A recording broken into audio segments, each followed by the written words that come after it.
he is a very diverse composer. He has done a number of different movies. Some of those are family movies like Ninja Turtles and Disney's Soul. So I didn't even know that. That's very interesting. I want to know whatever maniac said, hey, let's make a movie about a jazz musician animated film, and let's get Trent Reznor to do the score. Almost anyone would make almost anyone else, really.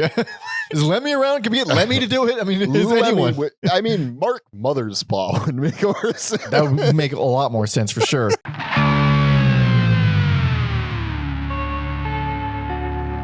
Welcome to Every Album Ever with Mike and Alex, the podcast where we listen to every single album in the world, whether we like it or not. It's a whole new discography per episode. My name is Mike Mansour, and I'm joined, as always, by my very, very excited co-host, Alexander Volts. Say hello. Hello.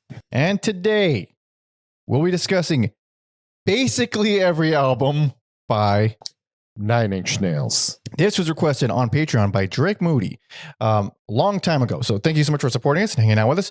Obviously, well, not obviously, if you're new here, we're not accepting any more requests on Patreon because Alex is leaving the show by the end of the year. We're fast approaching at this point. So we're fulfilling all of our requests from before then. Basically up until the very last week. We have every single request lined up exactly from his last episode with us. But we are, I'm going to continue the show the next year. It's going to be a whole new thing. So stick around for that. Anyway, thanks, Drake. Nine Inch Nails. All right. How this is fucking for the band this big and a discography this big, we usually split it into multiple parts, but we didn't have that luxury now because we don't have enough time. Yes. Ideally, this would probably be like maybe a 3-parter. Yeah, to really focus in on this. I have no idea how long this episode is going to be. Probably long, but 3 hours. It's got minimum 3 hours. Yes. Up top, asterisk. I said basically every album. We are not covering in this episode the Ghosts albums, or Ghost. Is it Ghost or Ghosts? We're not covering the fucking ambient albums. There's like 5 of them. They're super long. They're ambient. We don't have much to say about that. Also, that would make this episode have like 20 albums, and that's not going to happen. So sorry if you wanted to hear us talk about ambient albums. Yeah, I struggle with Swan's albums, but I somehow managed to do those. So I don't know what I would do with these Ghost albums. I don't know if they have, because I didn't listen to them. I don't know if they have like these big crescendos and big giant moments. I'm sure they're not Swan's albums, that's for sure. And they're like categorized as ambient albums. So that's already, I'm not very interested. Yes. And then on top of that, I love me some Nine Inch Nails.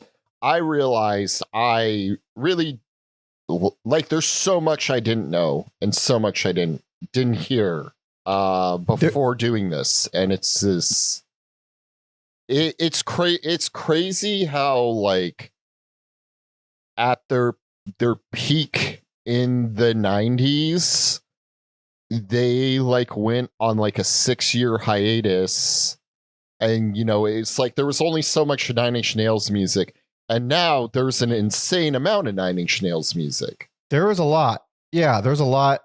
And even in the 90s, talking about the 6-year hiatus, there was a 5-year gap before that. Like there were huge gaps in between albums at first. And then he started 2 different times. There was like 3 albums back to back, one a year or something like that.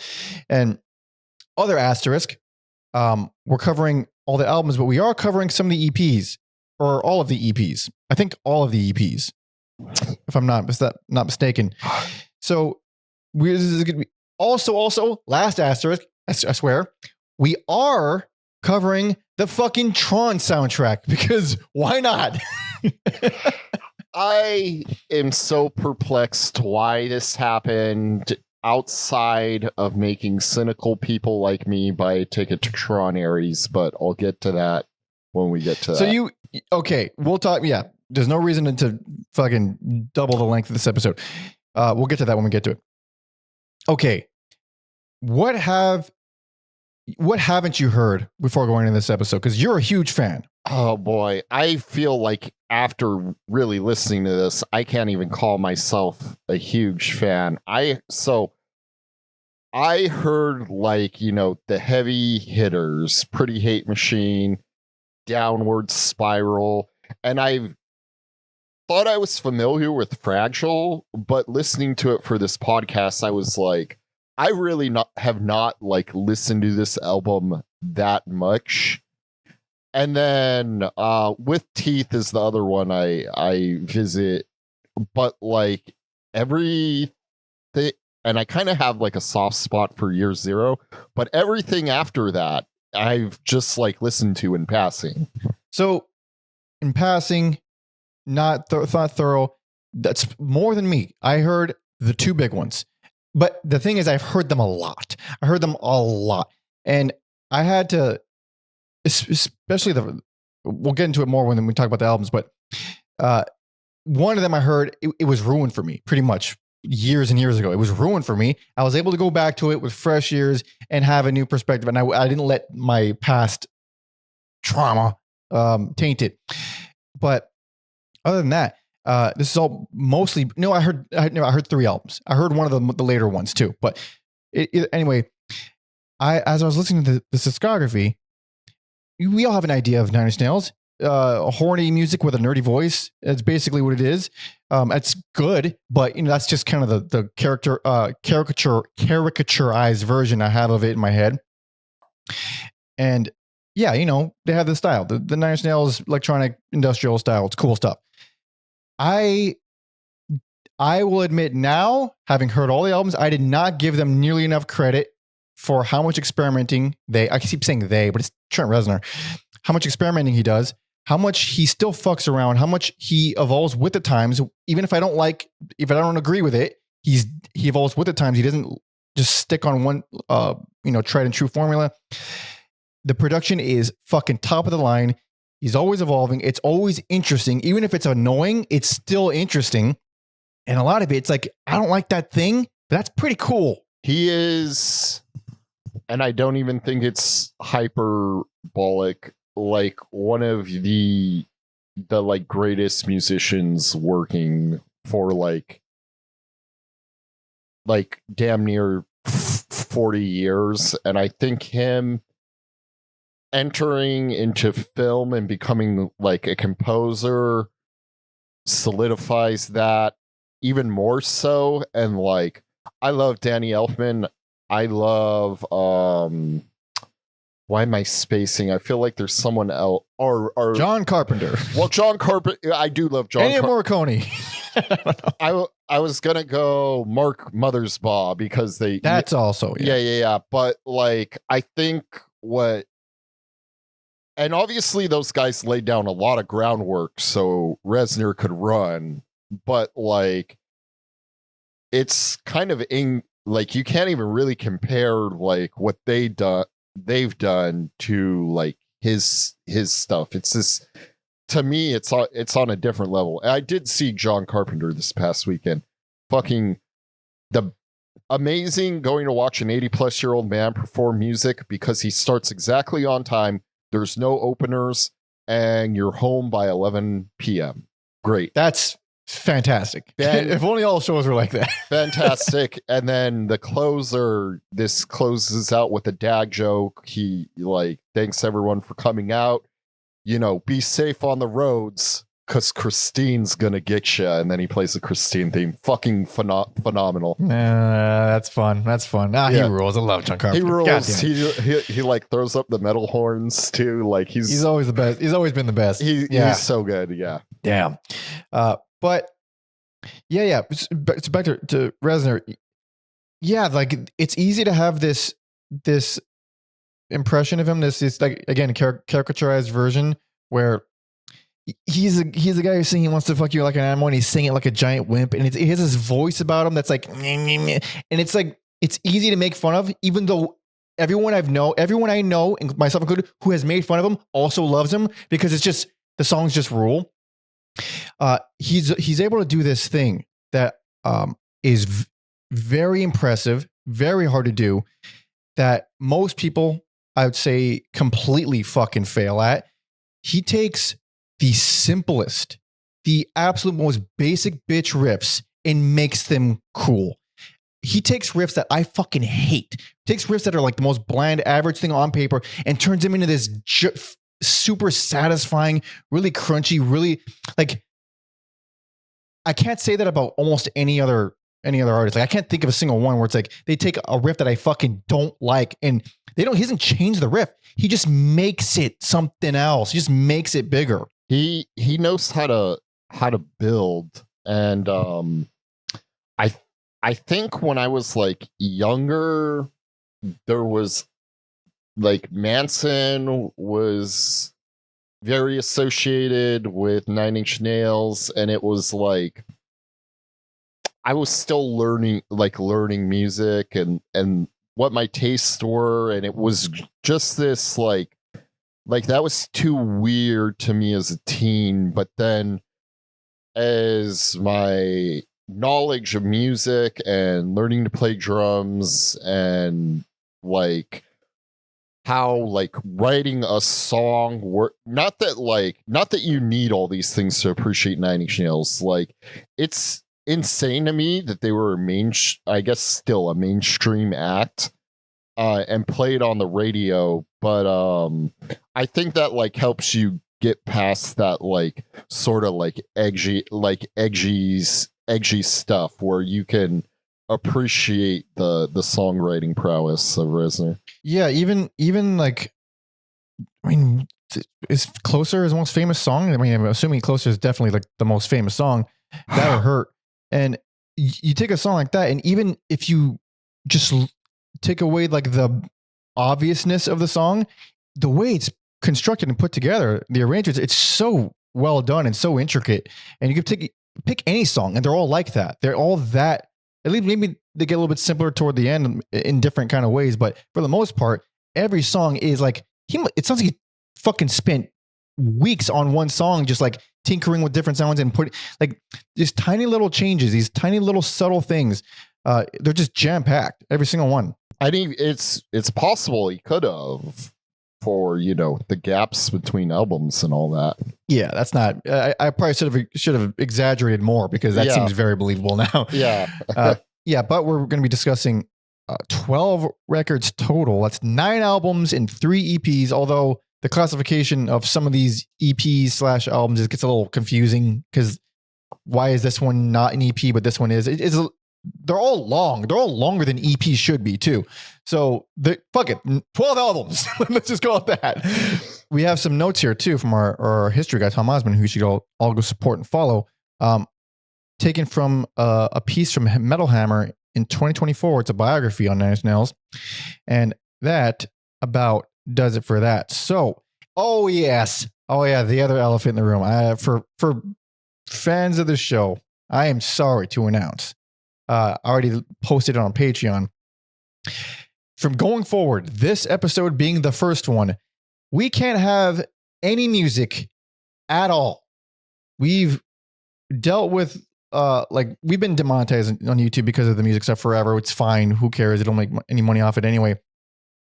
But we like introducing every album with the opener of that album, talking about the music, pull up timestamps if we're referencing something specific. Spotify has now become the worst company in America. They are so much worse than YouTube now. If you listen on Spotify, you might have noticed that the past 2 episodes are gone. They straight up deleted our episode on women and our Damned Part 1 episode. No warning, just straight up deleted them because we used music, even though we're talking over the music, we're talking about the music, we're reviewing the music. It's fucking fair use. They don't care. They're using bots. And I appealed weeks ago. I've gotten no response. So those episodes are long gone on Spotify. They're everywhere else. But in order to avoid this happening again, no music at all. Fuck the world. Fuck. There's a lot going on. It's a bummer. It's gonna be weird for pacing.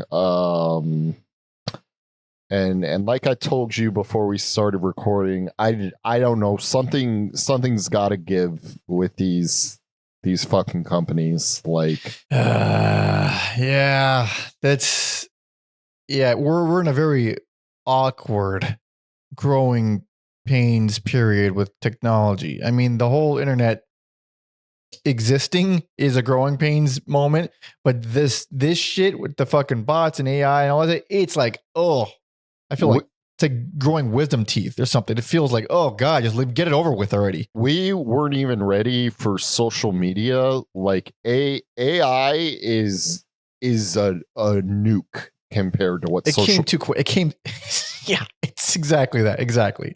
Too quick. It came we were already destroying each other in the entire world over just social media. Jesus Christ. We're fucking tweets were already killing each other. We're living in the stupidest Philip K. Dick novel ever right now. Yeah, it's a lot more annoying and a lot less cool and, well, still dangerous, but it's not sexy dangerous. It's like lame, annoying dangerous. Yeah, at least cyberpunk worlds have, like the neon lights and the aesthetics. We don't even have aesthetics. Yeah, we don't have cyborg implants. We got fucking ab implants. We have it sucks. Our version sucks. Oh man. Anyways. So let's start from this piece, because if we talk too much about the history of this episode, we'll literally be 6 hours long, and I don't want to do that. But this piece says, had things gone differently, Trent would probably have still made his living in music, though probably as a producer or engineer rather than as a rock star. After dropping out of college, he got a gig as an assistant engineer in a studio in Cleveland. Much of his time was spent cleaning the place. A trained pianist, he could read music and find his way around a Chopin concerto. Chopin, one of my all-time favorites of anything ever, for sure. He had ideas about writing songs and making his own music, and with the permission of the studio's owner, he started work on some demos that would be the basis for the first Nine Inch Nails album, Pretty Hate Machine. Although he had been in bands at college, Trent had problems finding other musicians to help him work out the sound he had in his head. So, like his hero Prince, he played all the instruments himself, apart from drums. I grew up in a little town in the middle of nowhere, pre-internet, pre-college radio, he said.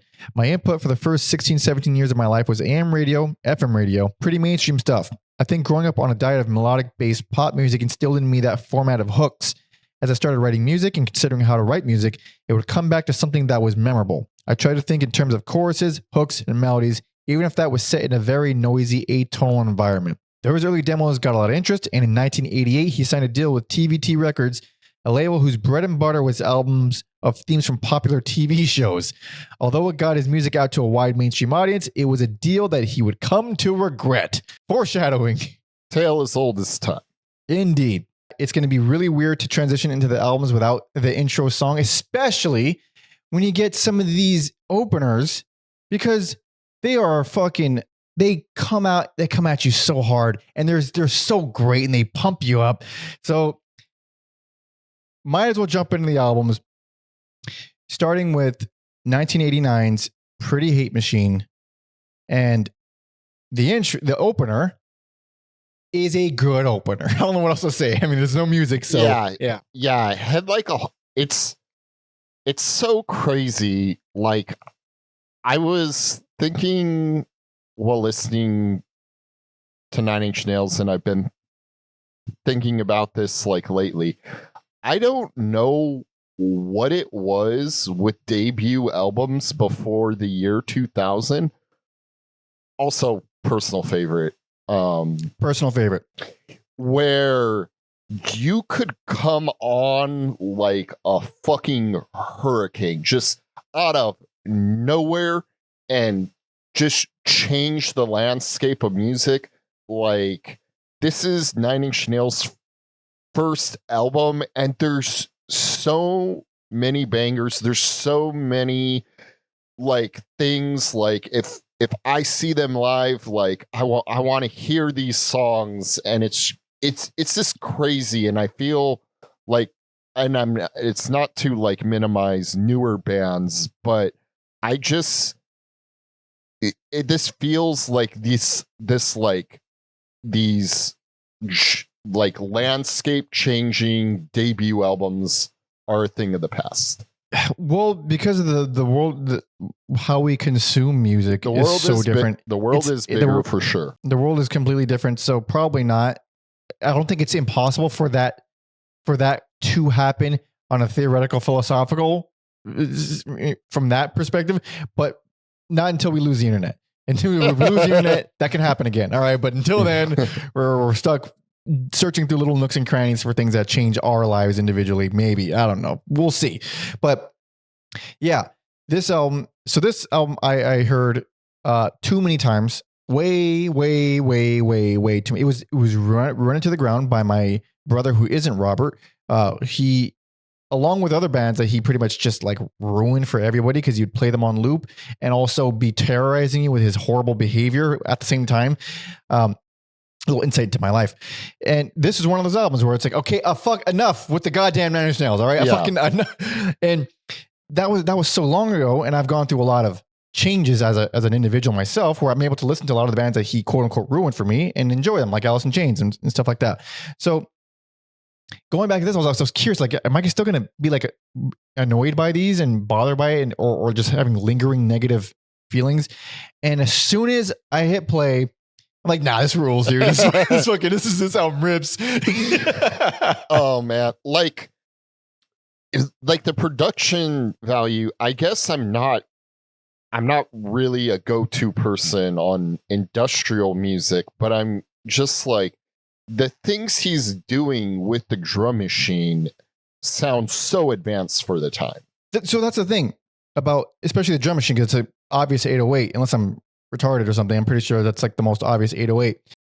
This is so much of this sounds so dated. The choices are dated, the instruments are dated, yet it still feels great. Like a lot of this is like early hip hop. Like some of the stuff like Down in It is like, oh, it's like goth hip hop, goth early hip hop.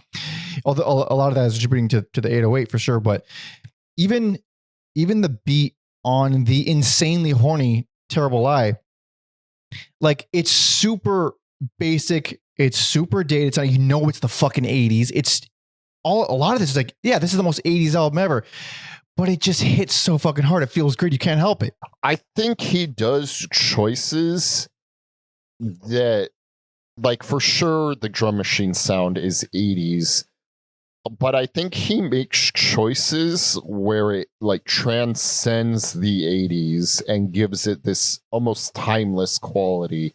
I think also definitely, people having a resurgence for 80s sounding things with pop culture phenomena like Stranger Things or the Drive soundtrack definitely helps as well. But like, not to keep going back to Head Like a Hole, but like that like vocal sample where it's like, whoo, like it's such a unique sample and it makes the sound unique. And it's this thing, maybe you're listening to it and you don't think much of it, but it totally makes the song what it is. There's a lot of little choices like that kind of make the song what they are.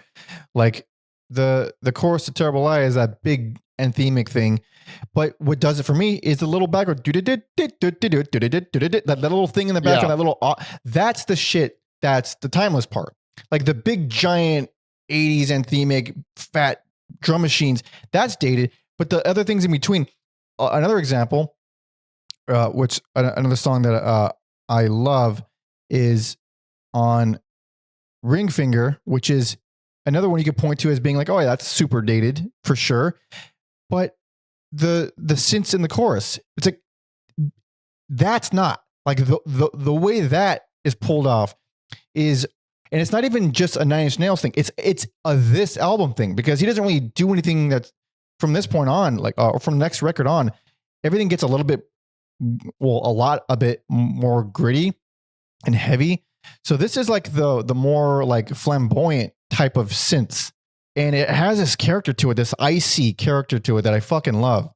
Yeah, Ring Finger is actually like my sleeper pick for like best song on here, because there's so many heavy hitters on here. And yeah, like Ring Finger is so good that it has DJ scratches on it, and Mike didn't even say anything about it. Didn't even fucking notice, dude. That's how much a song rules. Also ironic that Ring Finger is the most Tron sounding song they have on here. Which, obviously will become a thing later. But I think another thing that helps like cement this album's place is a song like Something I Can Never Have, where like that is, like his trademark eerie piano thing, which there is no shortage. There will be no shortage of that for the next however many minutes, hours. And yeah, I'm glad Tom found that quote about how this guy can write hooks, because yeah, it can be off-putting, weird robot music, but yeah, you're gonna get Terrible Lies stuck in your head. You're gonna get Down in It stuck in you're gonna get these things stuck in your head. Yeah, all these they're so simple. But that's why it ends up working. You get artists that you wonder why, oh, he does all this crazy stuff. How does it work? Because it's simple. And fairly repetitive. Honestly, you could actually make it way more complicated. As long as it's repetitive, it'll be catchy enough. But yeah, this stuff, it's just so anthemic. It's so chunky, and if you can get over the 80s-ness of it, and like, because some of it is pretty corny. Like the production is corny, only in the sense that it's obviously 80s. And then the other thing is like, if you can't get over the hurdle of his voice, he does sound goofy.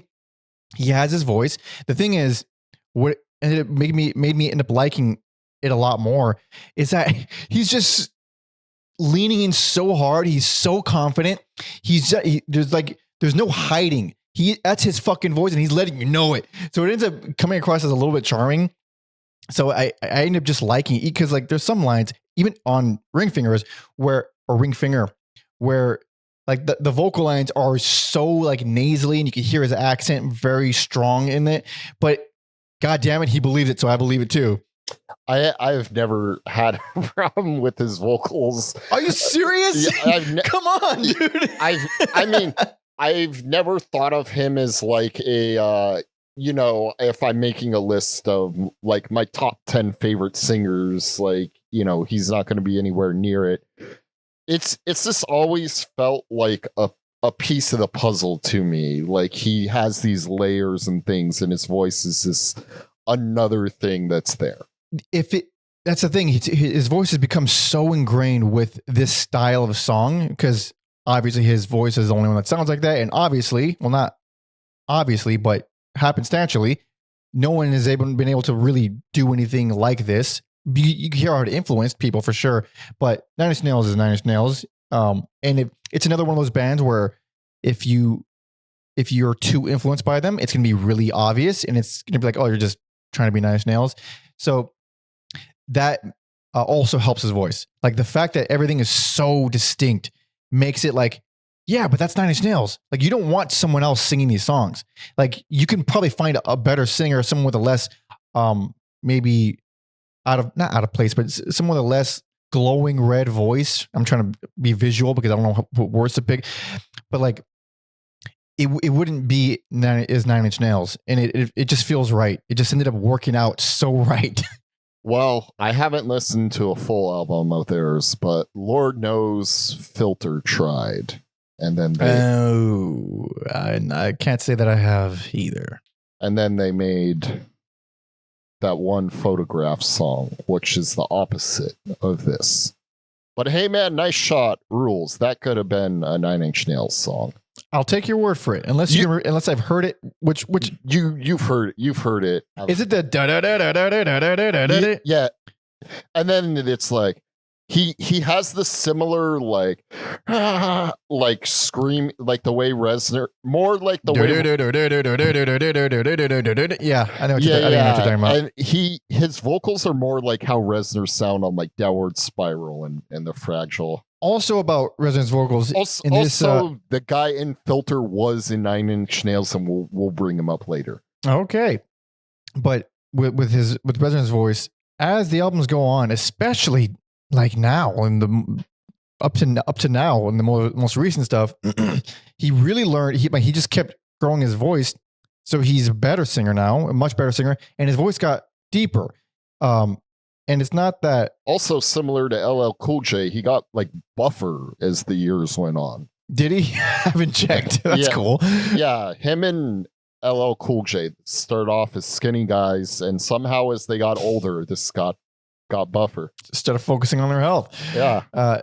Yeah. So he also, another thing, I'm gonna talk all about his voice now, so we don't have to do it later, because there's another thing about his voice is that it sounds nasally and high, and it's not high. He has a normal like baritone range, or he has a good range. He can go pretty high, but like you could tell his resting voice is kind of in the baritone range, but it's not deep. It's just kind of, he has a, how do I explain this? The notes go low, but it doesn't feel low.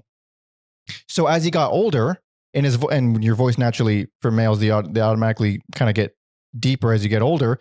It starts to sound a lot more natural, and his voice actually starts to sound a lot better with the later albums, just from a singing standpoint, which I thought was very interesting and I wasn't expecting. I've got no heaping praise or negative thoughts about Reznor's vocals. So, and those are my thoughts about Trent Reznor's vocals. Yes.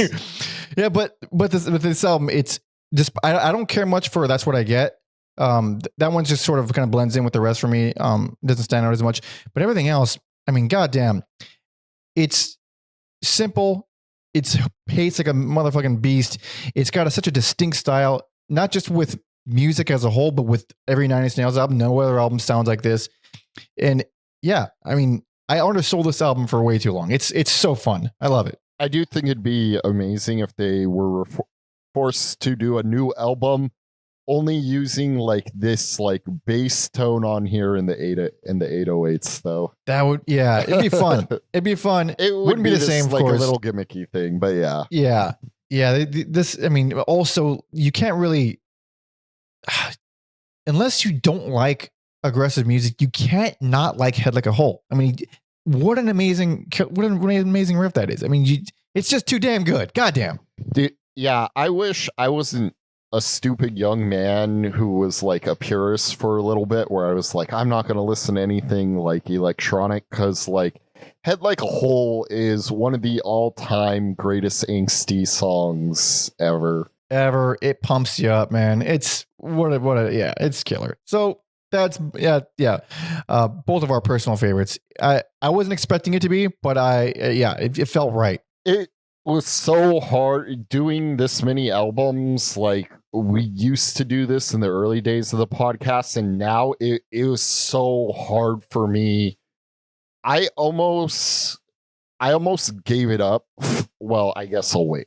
When we get there, I'll say what I almost gave it to. This because I don't know. I just kind of have a fondness for one album, but I'm like, everything's great on here. There's no skips. It's just this lightning in a bottle album. So listen to it if you haven't already. It's very famous. You probably have. Yeah. But as for some of the background behind this piece says Pretty Hate Machine, recorded in 1988 and released the following year, was essentially an electronic work influenced by Skinny Puppy, Ministry, Depeche Mode, with Trent as a one-man band. Industrial music had been growling away in the underground for over a decade, and although the album was well received, it's highly doubtful that many people seriously thought that this would be anything but another record for shaven-head cybergoths to cut themselves to. In a nod to Depeche Mode, Trent adopted a numbering system for all his releases. Depeche Mode's designation system was STUM for albums, STUMM, Bong for singles. Trent adopted Halo, so debut single Down in It was Halo 1, Pretty Hate Machine was Halo 2, etc. I don't fucking understand that. I gotta read that again. What? So like, what is, because I noticed it when I started like, but it's so you can, like, it's actually for nerds, it's just an ordering system. It's the order in which everything is released. So like, for sure, like the Down in It single came out before Pretty Hate Machine. So Halo 1 all the way up into they actually haloed Tron Ares, so they're up to like 36. So like every album is like haloed, so you can, if you are a full-on completionist, you can just have them all nicely, and I believe they have like Halo 1 on the sleeves, so it looks all nice and orderly. Oh, that's neat. That's neat. Going on, it says the early live shows were disastrous. Trent assembled a live trio, himself on guitar and vocals, Chris Verena on synths, and Ron Massara on drums to support Skinny Puppy. They were kicked off the bill after a couple of weeks. The lineup was rejigged, I've never heard that word, with Chris moving to percussion, and they played a number of poorly received support slots in the US. But somewhere along the line, probably when they went out on the first Lollapalooza tour, they started to get good. Really good. It's crazy how life-changing Lollapalooza was for so many bands. Like, Yeah. I don't know what it was about that thing where it's this like so many bands found their people and their audience on that tour. Definitely. It says I sure got more anger oriented rather than we want to do a fine job for everybody. Fuck you, like our music or we're going to fucking spit beer on you and insult you, he said. When you do, they love you more. Then that makes you have less respect for them. It fuels itself to where you just turn to something else. It's a weird thing. Dude, have you seen the Woodstock one with all the mud? It's fucking crazy. Oh, 99? Yeah. Oh, yeah. I mean, that was a fucking ordeal, wasn't it? The whole show is, and there's so many like insane like performances, but yeah, the Nine Inch Nails, like, I don't know how their equipment was even working. Going on, it says Nine Inch Nails made their live debut supporting Guns N' Roses at Wembley in 1991. They were eagerly anticipated, if only by a hardcore clique of fans, critics, and music business types. Watching Trent looking isolated and unsure on stage in front of thousands of baying, big-haired bozos with just the odd smattering of skinheads in trench coats and mirror shades in the crowd. It was hard to see what all the fuss was about. Offstage, he was determined to bomb away the memories of the show with liquor. This image of these spacemen from the future listening to Nine Inch Nails is like the funniest fucking thing. Yeah, it's so funny. It's also kind of funny how like Guns N' Roses kind of rode this line between acceptable metal and hair metal somehow. Yeah, odd stuff. Yeah, I mean, he definitely. It was the right time, but it seems like a very weird time for this kind of music to sprout. For sure. But moving on to the next one, 1992's the Broken EP. And this worked. This was a lot more successful. This one won stuff. Some sort of awards. I think the only awards they ever won were from this EP, or the songs at least that were on this EP.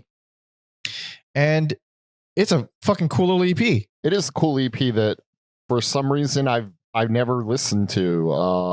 I know now Wish is, one of the more popular songs, but yeah, I don't know why I've never listened to this. It's great. It's great. I mean, Wish does fucking rule. And this is also like we know, I think most people, I can't say most people, you and I before this heard Pretty Hate Machine going into Downward Spiral or whatever order.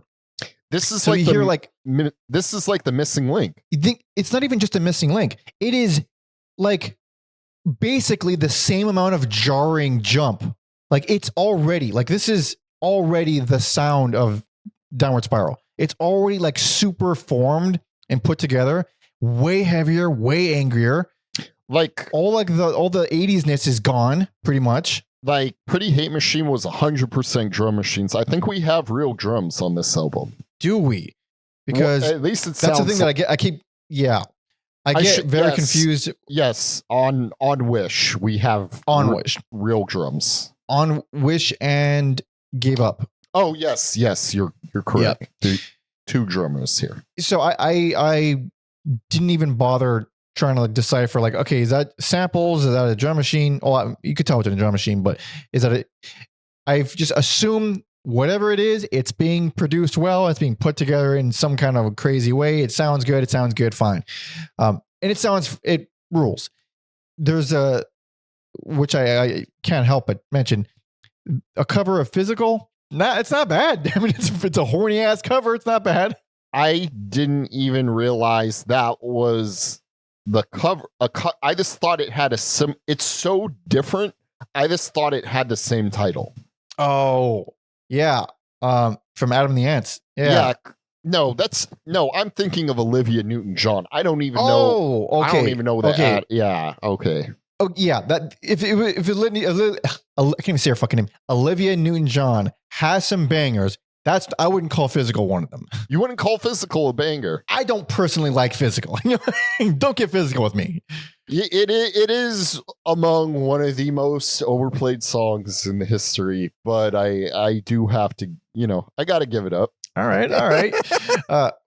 But yeah, like, so aside from it being brief, which there's going to be a few of these albums are really brief, and it tends to work out pretty well.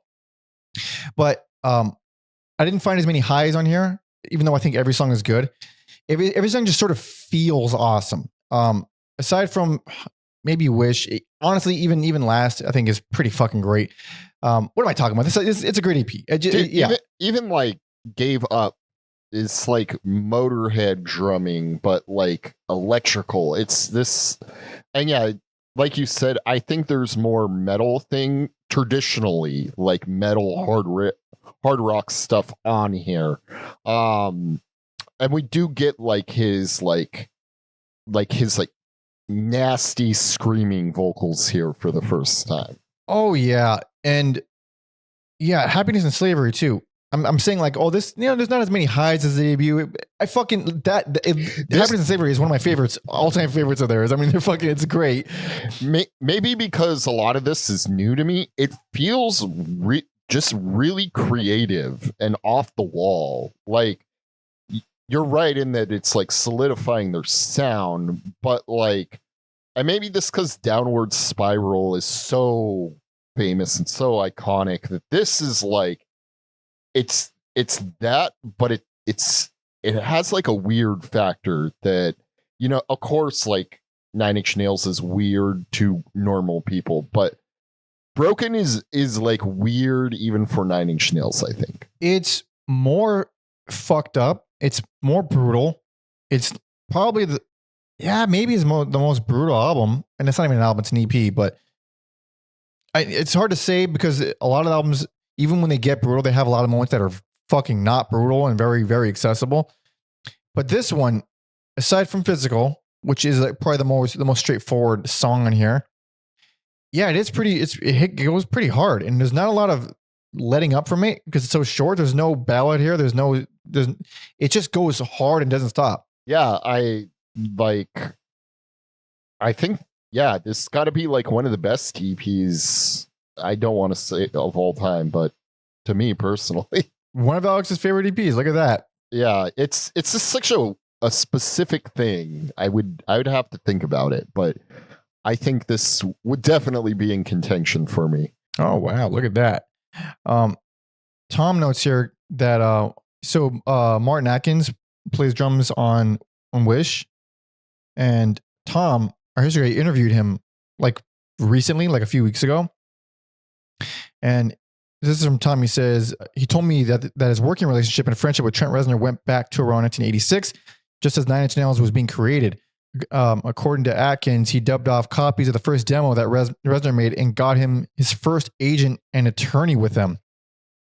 And then Tom says right here, he also told me a funny story about working with Steve Albini and Trent Reznor on his Pigface project, but you'll have to wait for my podcast episode with Atkins for that one. So that's a plug for Tom's podcast. You can find links to that in the description. That's very interesting. I will say also to encourage, this guy drummed with Ministry, Killing Joke, Pill, yeah. And I definitely got it. Yeah, I assume because our audience is sickos, people know who Pigface is. I don't know who Pigface is, but I don't know who Pigface is either. So I'm very interested in that as well. It's also a cool name. Yes, but for some of the backstory here, this piece says Pretty Hate Machine was successful enough for his label to put pressure on him to deliver a follow-up. The abrasive mini album Broken introduced distorted guitars and a more hard rock sensibility. Despite the fact that he was no stranger to MTV, it still largely appealed to a cult market, the industrial underground. In 92, Trent moved to LA. After years of bitter and draining legal tussles with TVT, he had just signed a deal with Interscope that gave him the artistic freedom that he needed to work on the album that would become The Downward Spiral. By that time, rock's center of gravity had shifted under the influence of everything from Nirvana, Rage Against the Machine, to post-Black Album Metallica and Nine Inch Nails themselves. The world, it seemed, had relocated territory Trent himself had helped stake out. Look at that. So that takes us to the big one, probably the biggest one, the first big one, 1994's The Downward Spiral. So if we played music like we usually did, we'd hear a really crushing, amazing, fantastic, kick-ass opener that is Mr. Self-Destruct. And that would have been cool. Yes, that song is not for the faint of heart. The fact that this was like a big mainstream success is crazy to me. Absolutely crazy. I'm giving this one best. And that's not a very hot take. It's not a very interesting pick. I'm sorry, I have very lame picks for this band. It was in contention for best for me. It was so hard. It was so hard, but it was giving the best was actually hardest, much harder than giving anything else. I almost gave it to something else. I gave it to this not because it has the famous songs on there, but it is the only album, aside from it being a fucking incredible album. I mean, let's just get out of the way. It's a fucking amazing top to bottom album. I mean, like every song rules. It's crazy the stuff that it does. Produced like a motherfucker. Insane songwriting. Just insane. Yeah. So it's amazing. Amazing. He does other amazing stuff though. The reason I'm giving it to this one, this is the only album that not 1 ounce of it, not 1 second, I think you can date. Whereas even though I love Pretty Hate Machine, you could date that. Even though I love other stuff, several other albums here, like that we're going to talk about later on. I like the albums. Bam, right there. That was made in this year. I can point to it because I can hear exactly how the times were influencing them. This is the one that's in its own bubble. It is just this album. It's fucking crazy. It's super diverse. It has great pacing and range. And it also happens to have some of the greatest songs ever written. Yes. It just, yeah, it's one of those albums where so much has been said. What does some schmuck like me say? Nothing. What do we like about it? That's pretty much it. Okay. So Piggy is like, I never really thought about the jazz influence on Nine Inch Nails till I did this episode. And so it's like this slightly jazzy thing, and that is one of the few rock and roll diss tracks against the guy in Filter, Richard Patrick. Oh, is that what it's about? Yes,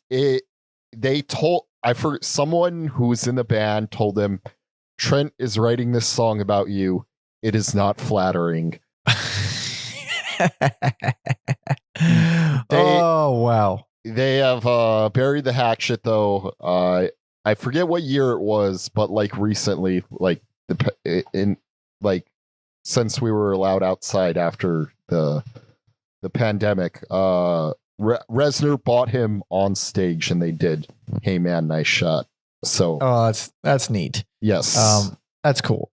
But, dude, Heresy, holy shit, that is like. If I have to pick like one song to say like Nine Inch Nails sounds like this, I mean, they do sound like a lot of things, but I think Heresy is a excellent example of like, this is their like ultimate form. Oh, that song, there is no mistaking a single fucking moment of that song. That is super. I mean, you nailed it. That's such an elevator pitch for them, that song. It is. And then March of the Pigs, that's just an all-time I'm going to punch someone in the fucking face. Like, if that song doesn't get you, it's so funny how many, like, you could just like play it in a gym and get people amped up, and I think March of Pigs is one of those songs. Yeah, it's an odd time too. Those drums. Oh, dude, that riff, it is an odd time riff. I remember playing drums and thinking like, oh, I could like learn this maybe, and then trying to play along with it. I was like, something's off here. This is not for beginners. No, probably not.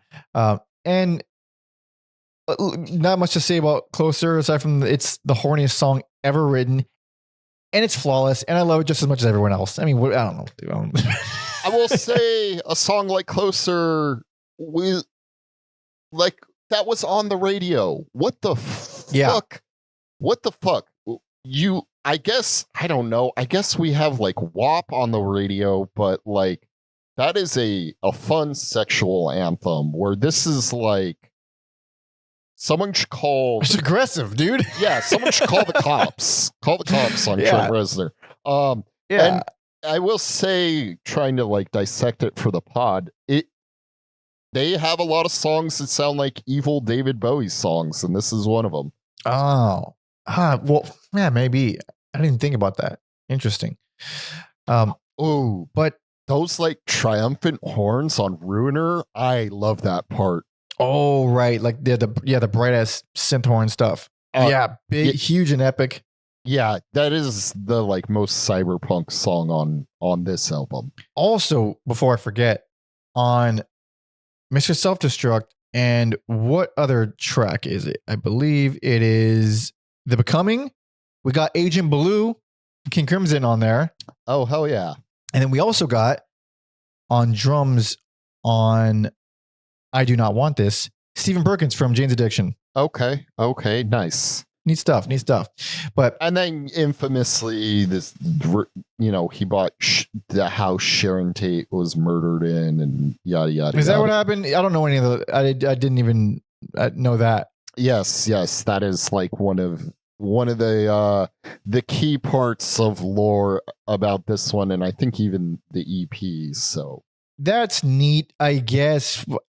I mean, that's like the most edgelord shit I've ever heard. It's like an edgelord landed onto a bunch of money. Like, yeah, I mean, pretty much. I mean, they called it Le Pig. Like, so do with that what you will. I don't have.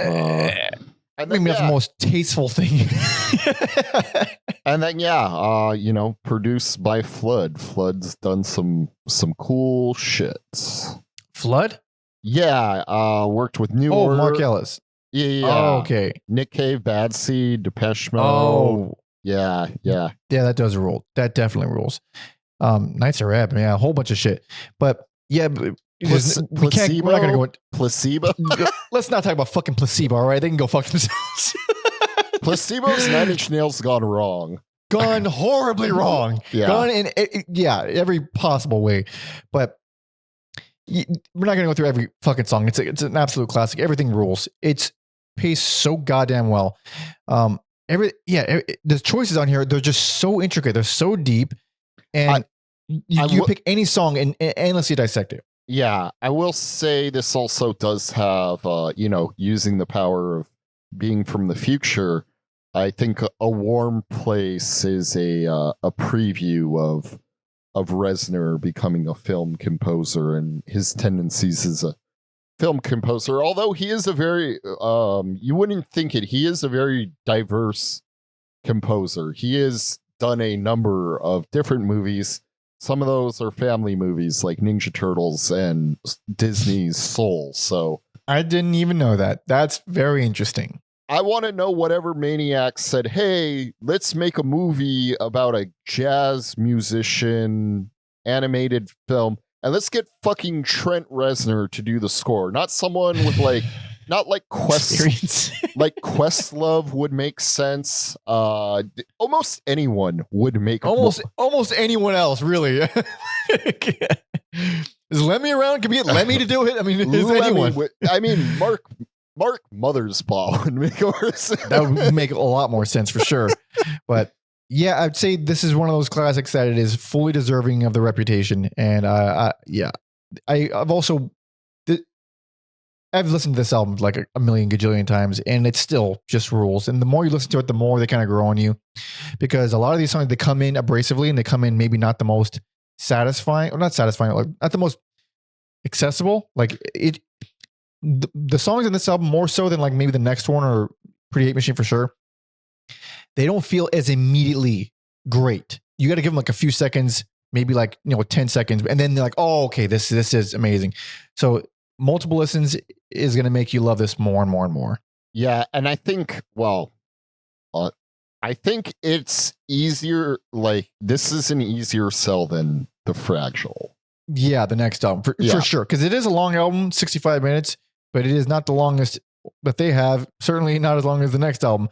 But before we go into the next album, some of the aftermath of this and what happened here. This piece says, The Downward Spiral was one of the first albums to be recorded entirely using what was then state-of-the-art digital technology, whereby sounds were recorded and stored on a computer hard drive rather than on analog tape. Whoa, the future, dude. Those cybergoths really made it. And it sucks. And it sounds like shit. The future does, not this album. Oh, yeah, the future in many ways does stink. Yeah, this is phenomenal.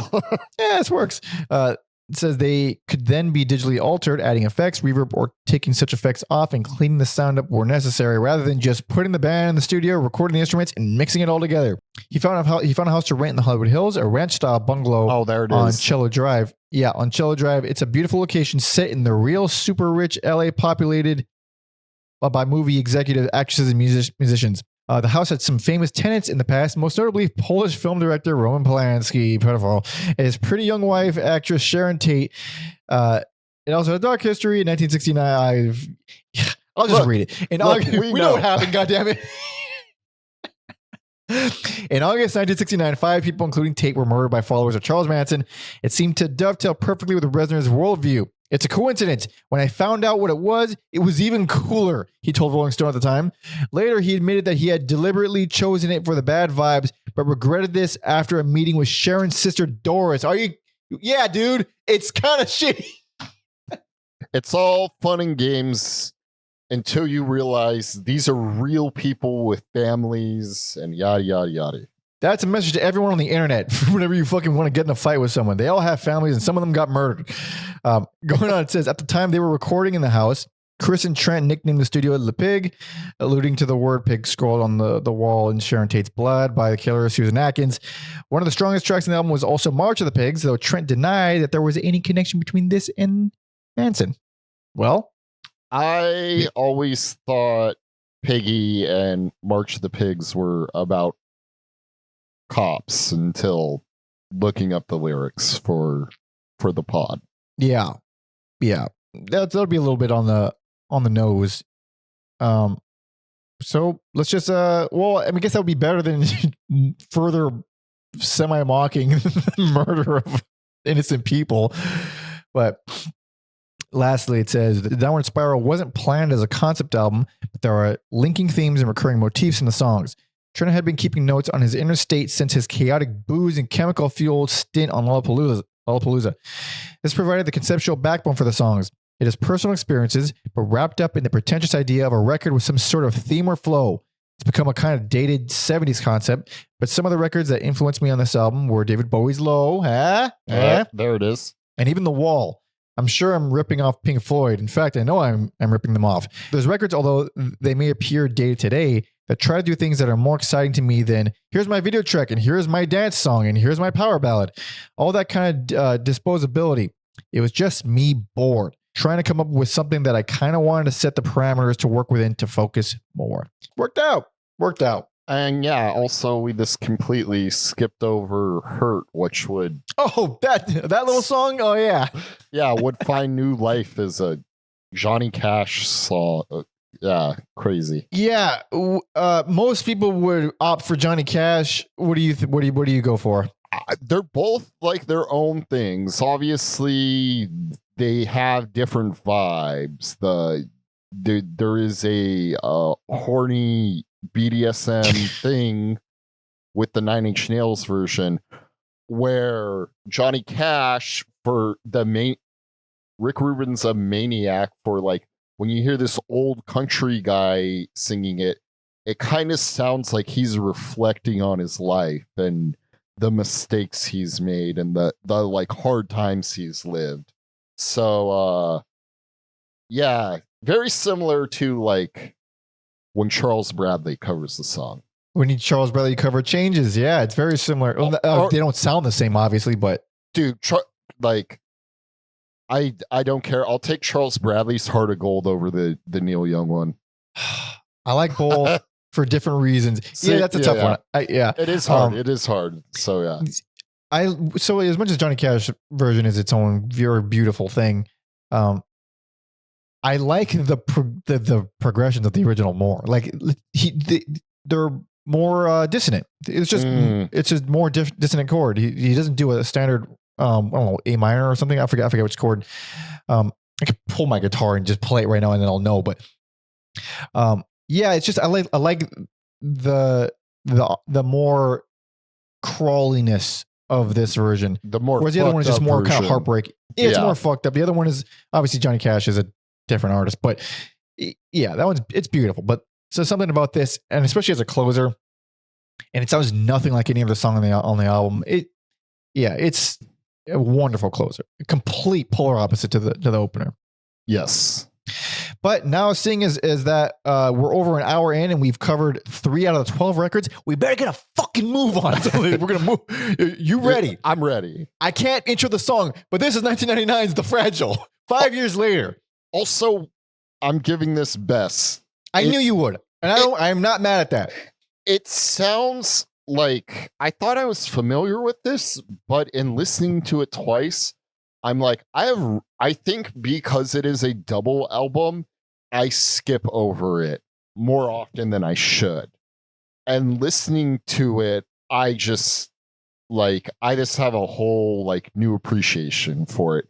I think it's like weirder. I think it's more daring.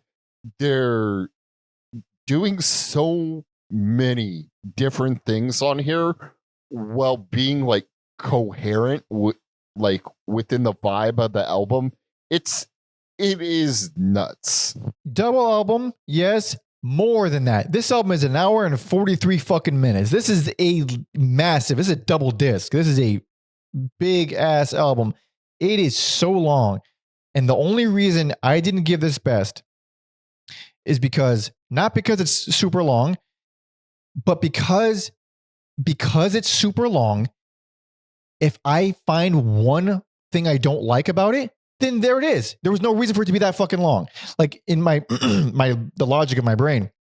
So there's only 2 songs I don't love on here. And damn, 2 songs did it. 2 songs that I still think are fine, but like it's the one is No You Don't, and the other one is Where Is Everybody? Where they're not bad songs. They're produced amazingly. They're fine compared to everything around them, which this album is full of amazing fucking songs. And if I'm trying to pick the best, Downward Spiral didn't have a single moment. This one, 2 moments on 1 hour and 43 minutes, I can justify not giving it best. Fair enough. We're just splitting hairs here. Yes. I love We're in This Together so much. I've never realized that song is 7 minutes. I have just always. Is it really? I've just thrown it on and I one of my favorite Nine Inch Nails songs, and now I'm like, wait, it's 7 minutes? What the fuck? It's great. It's great. Snappy noise rock. Really pissed off. Really catchy. Really catchy chorus. Also, I don't know why there was a music video for Starfuckers Incorporated, but there was. Oh. Yeah, that was weird. That was weird. Like you could in 1999, you could turn on MTV and they would show like a fully nude D'Angelo singing Untitled How Does It Feel, and then play Starfuckers immediately out. Like, yeah. Good days. Those are the glory days. Starfuckers Inc. So you got a lot of it on the last album. We got a lot of it here where the Ministry connection makes so much sense, especially like the Mind is a Terrible Thing to Taste era Ministry, which is like industrial metal, but has this really fullness to it. Like that album is the Ministry album. It's so well produced where you can hear every fucking instrument so perfect. It's perfectly mixed, one of the most perfectly mixed albums I've ever heard. It's like that, where it has that energy to it. It really feels like so. It's not. It doesn't feel like this is the only thing that sounds like this. You can point to Ministry as like, all right, they're close. Absolutely. Fuck. There's so much on here. I think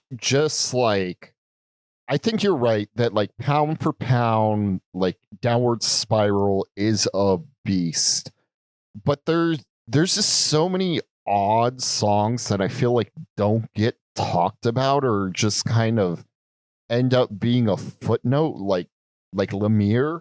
It's just doing this funky jazz stuff, and it's so odd in the scheme of Nine Inch Nails. It's more diverse. It's retaining like the foundation of Downward Spiral, but he's experimenting. It's not even arguable that there is more diversity on here. There's way more left turns, and almost every single thing lands super hard. Like this is so good. Like The Great Below, Jesus Christ, dude. I even love that. Like if you were listening to it on CD, like that is a perfect way to close disc one. Like it feels like this is like one complete thing, and then you have like this intro for disc 2 with The Way Out is Through, and then it's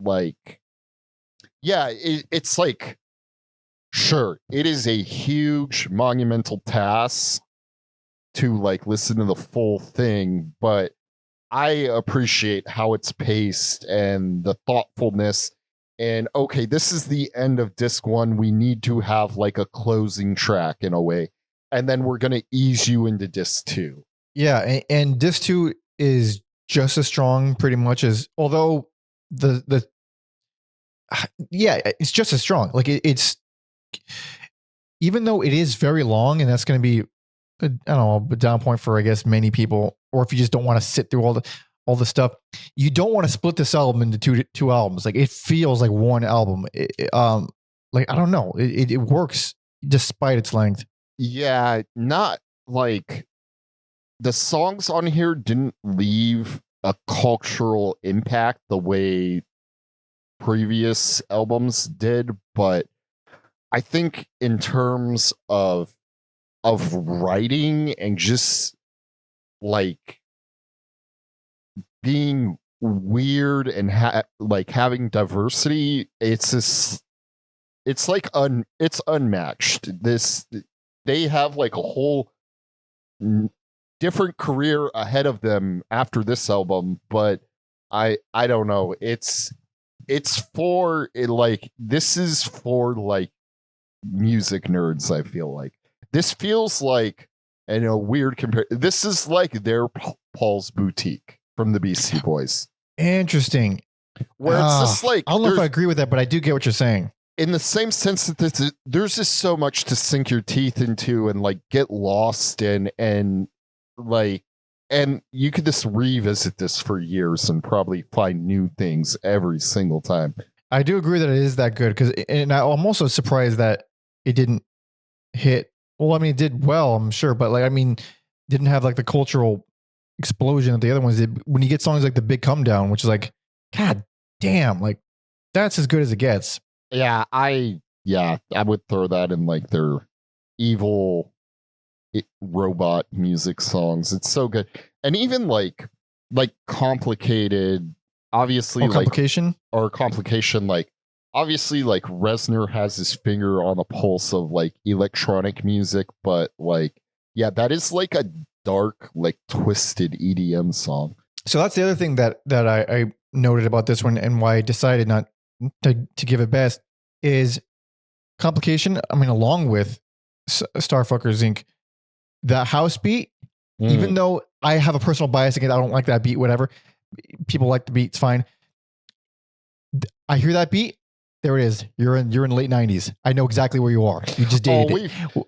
We've talked about, what was this? We've done this song and dance too many times. I'm saying, like, whereas Downward Spiral, you can't date any part of it. Pre-Hate Machine, you could date it. This one, this is the album. This is one of the albums. The other ones, I'm gonna have more reference citations later. Where he always, not always, but often, he'll make something that reminds you what year it is. And Downward Spiral is one of the few where there's nothing like that on there. But even despite that, it's, I mean, goddamn, it being this long and this many songs hitting this hard is so hard to do. But the songwriting is just fantastic and the production is king. This is the musical equivalent of like watching Kobe score 81 points in a game. Like, ooh, how do you do this? It's definitely not easy. How do you have this many interesting songs to put on one release?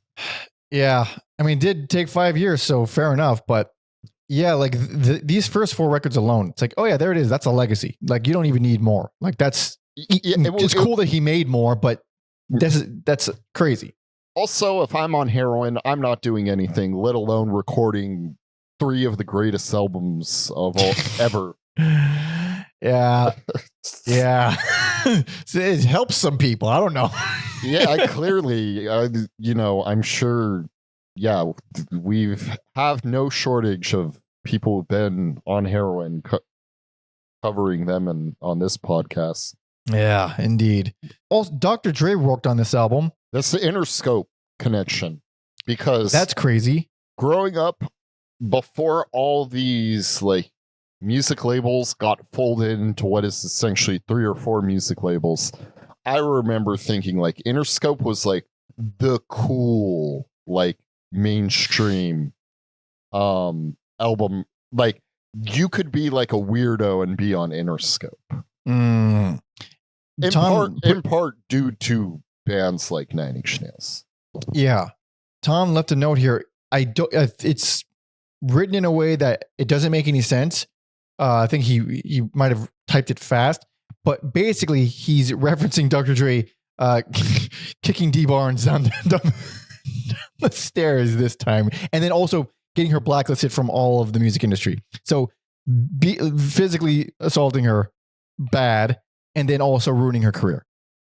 Good guy, that Dr. Dre. Dude suck. I don't, we talked about that on NWA way back when.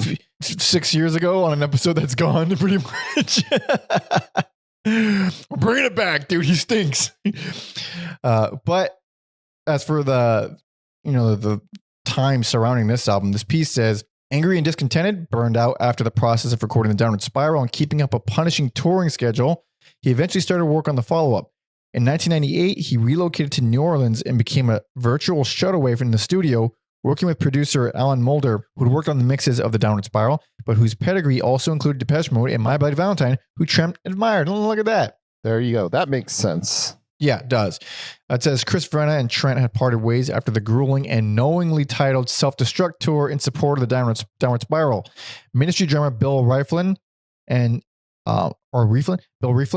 then Jerome Dillon joined him along with Charlie Clouser and Danny Lohner, as well as guests such as King Crimson, David Bowie, guitarist Adrian Belew, and Paige Hamilton, guitarist with Helmet. I didn't even know that. Yeah. Hell yeah. But the bulk of the album was recorded by Trent on his own. With The Fragile, Trent succeeded in making a great album, but one that was in the shadow of its predecessor commercially and artistically. Meanwhile, his personal life continued to spiral out of control.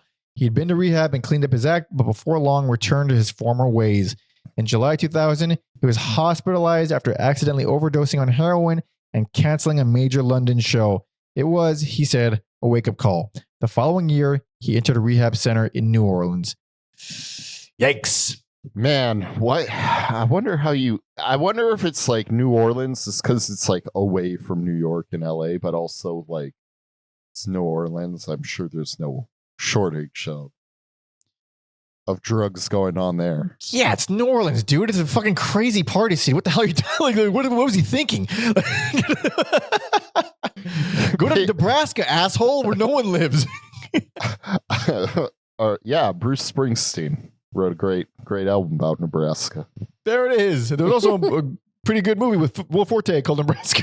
Yep, I remember. Yep, that old man movie. Yeah, it was not bad. But now we're on to yeah, after the hiatus, with for obvious reasons, 6 years later, 2005's With Teeth.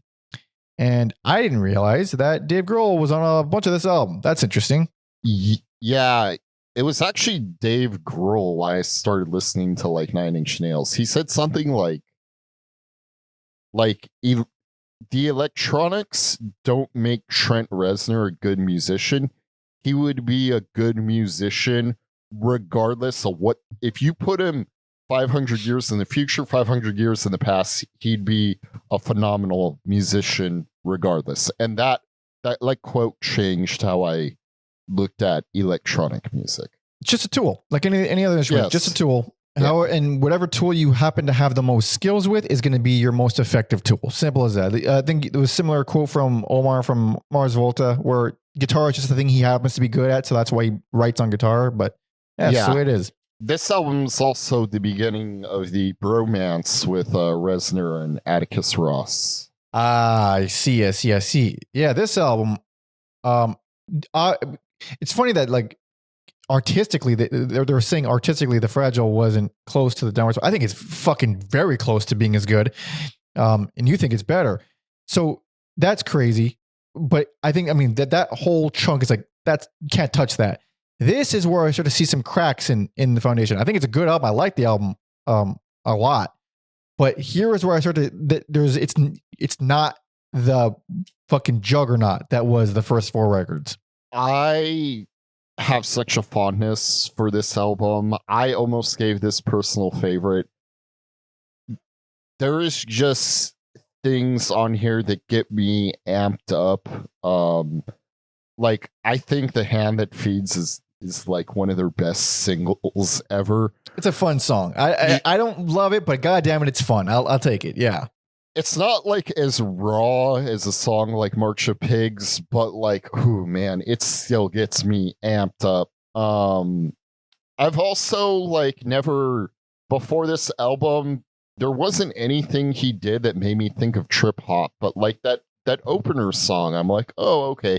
It took him like a while, but you could say All the Love in the World is kind of trip hop adjacent. Yeah, because since we didn't play the music, that it's such a different opener for him. It's such a different opener. It's quiet and close with a nice bass line, and it works really well as an opener. Beautiful piano lines, even his falsetto works. Like, yeah, that's one of my favorite things. So I do like this album a lot, even though I'm saying like it's not like I was shitting on it. It's still very good and one of the better albums. It's just not like damn near flawless like the other 4. I think there's little things in here that I don't love so much, but it's still arranged amazingly. The highs are still very high, but it's now less brutal and more rock and dance, which is overall a thing that I'm just not as excited by. I don't mind it.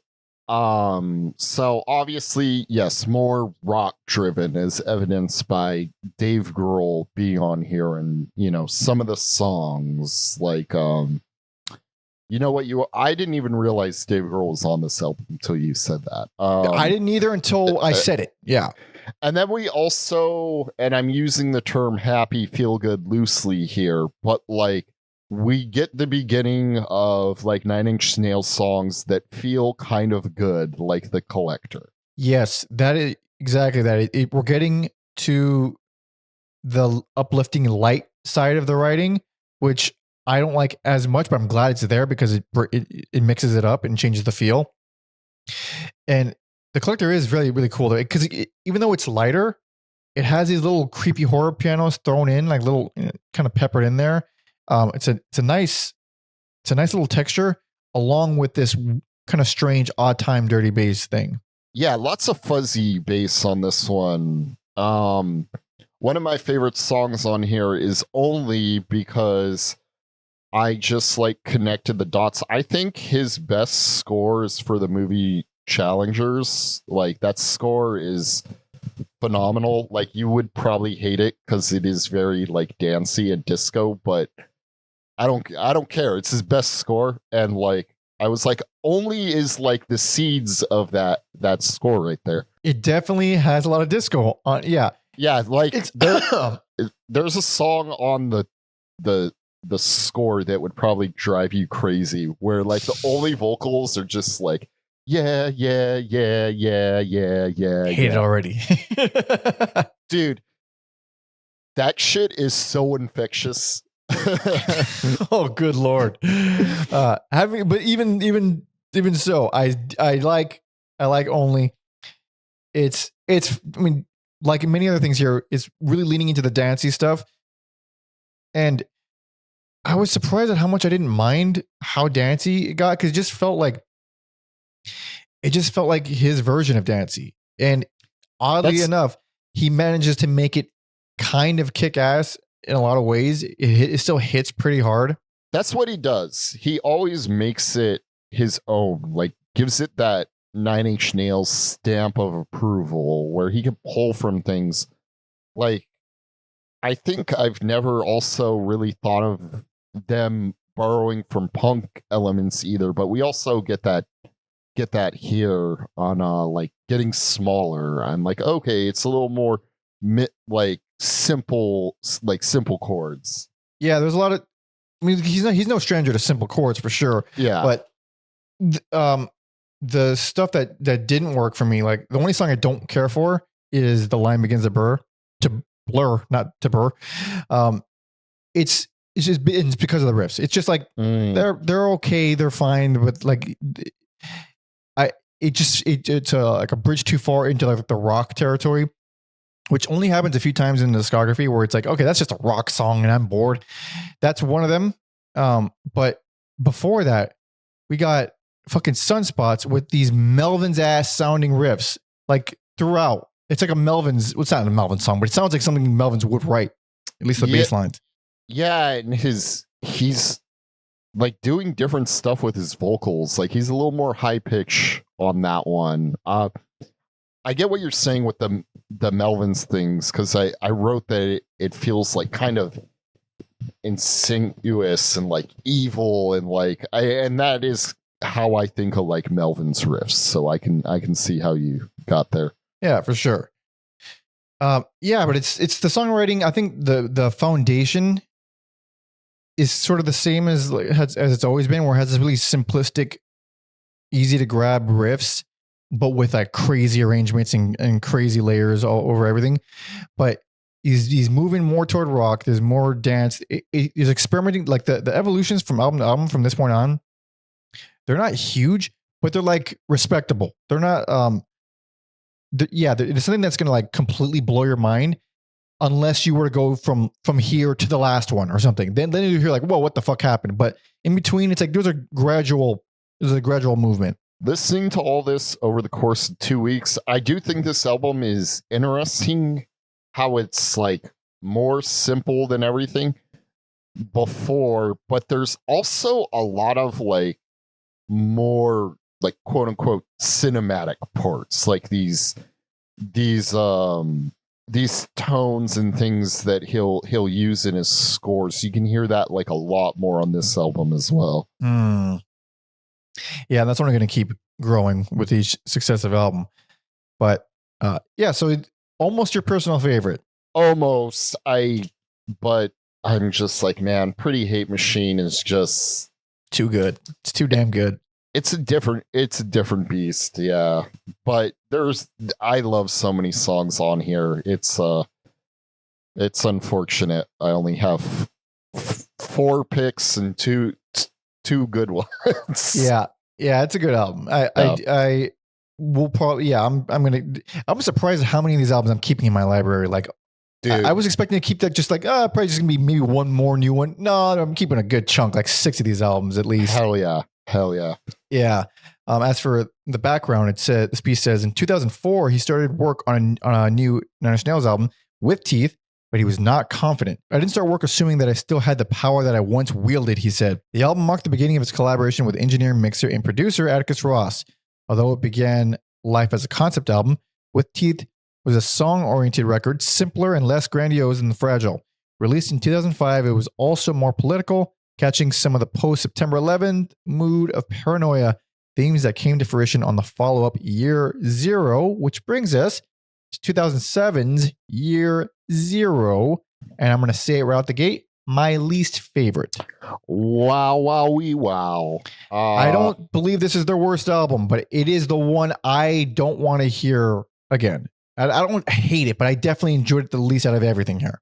I think like the marketing for this thing just is like was so good, like phenomenal, like just stayed with me.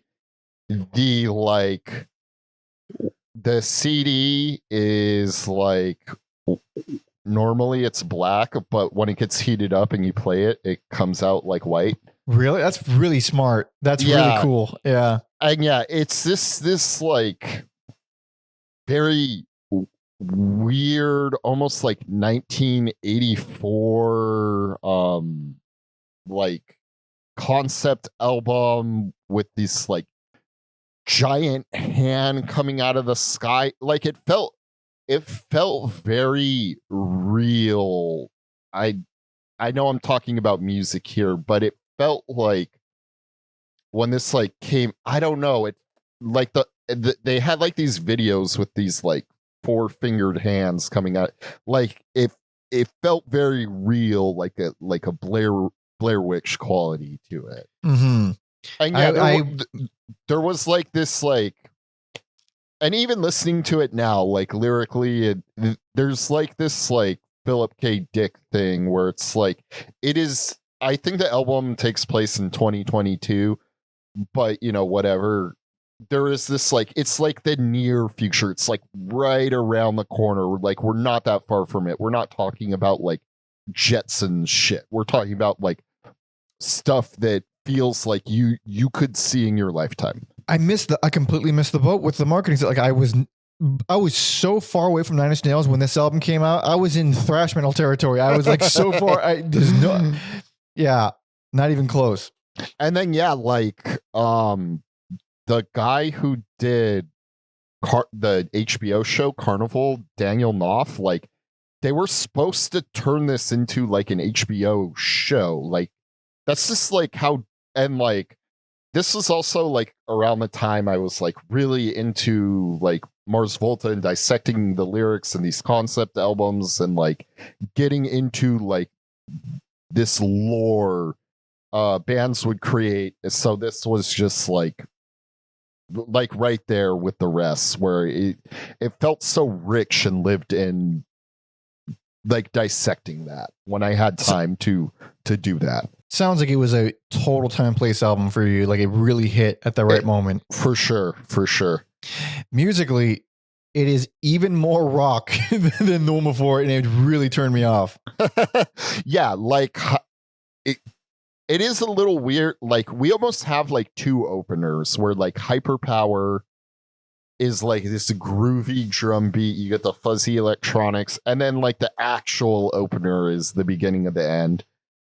And yeah, that is like at this point, it feels very straightforward, like guitar riff. Yeah, because I like Hyperpower with its fuzz out bullshit. I think it's very cool.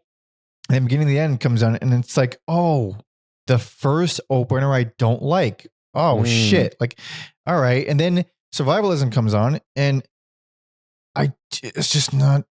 And it's like it's more rock, but it's got an electronic coat of paint on it, but it's still just like basic ass rock riffs. I love. It feels like dystopia pop music to me. I like Survivalism. That's funny because some of the synths on there really remind me of late era Kraftwerk, which is your least favorite Kraftwerk. Yeah.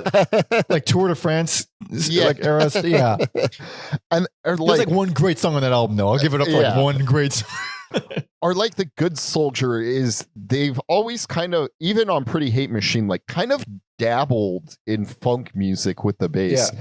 And that is like electro funk with these like dreamy pop parts in it. Yeah, I don't mind it. And the outro to that one is very solid too. It's a touch of sleaziness to it. I dig it. There's plenty of things on here that I also like. Like Vessel, even though if you're gonna put it 1-to-1 against something off the Fragile, it's gonna sound pretty weak, but not bad. It's not a bad song on its own. It gets this is when they like the music starts to get glitchy, and for this album, Vessel is definitely glitchy and noisy.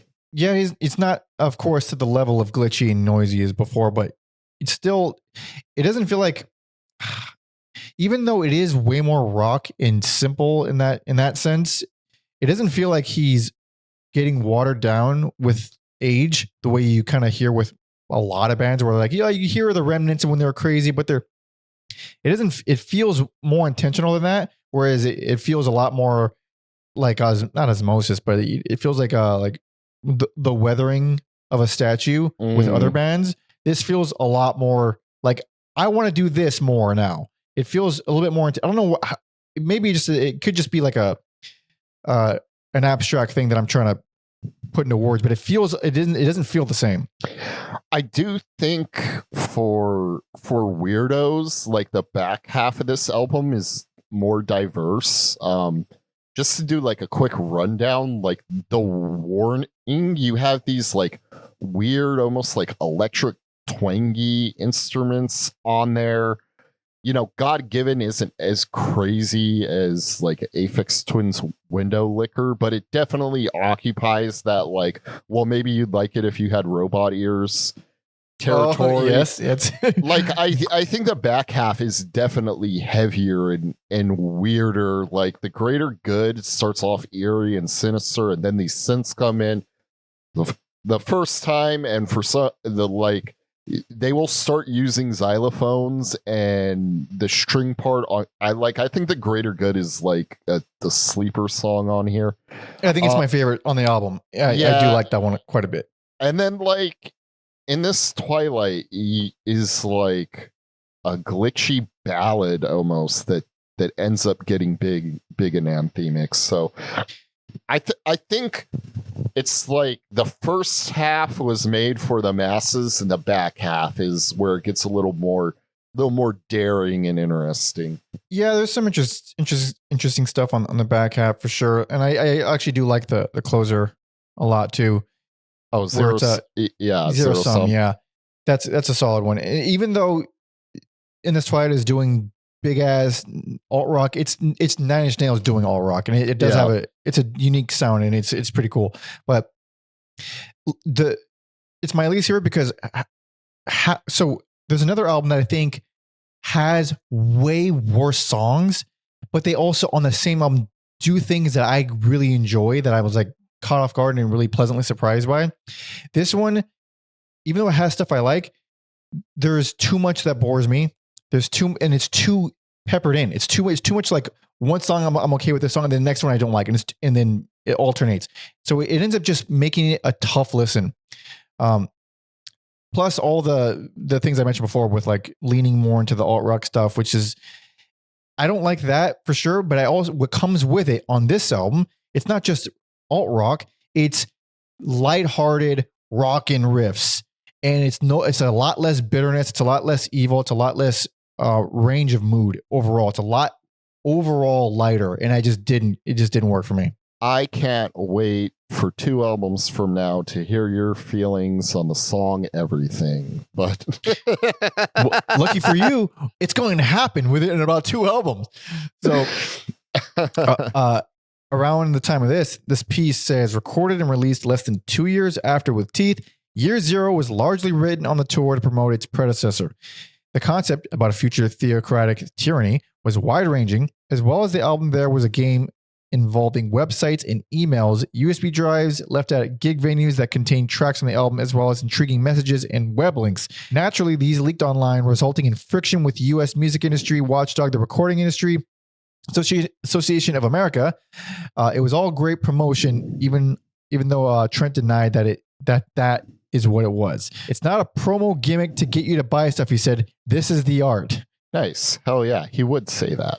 Yeah. And yeah, hell yeah.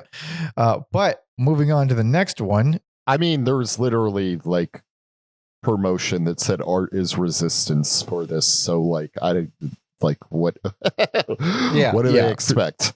Indeed. I will say, this has, like underground rapper / poet Saul Williams, who's, on it on a few things, so always happy. Oh, interesting. Because I don't know, this is my only time to talk about Saul Williams. So I Yeah. think we talked about him on the Tupac episode. He turned Tupac's life into a Broadway musical. Oh, that sounds.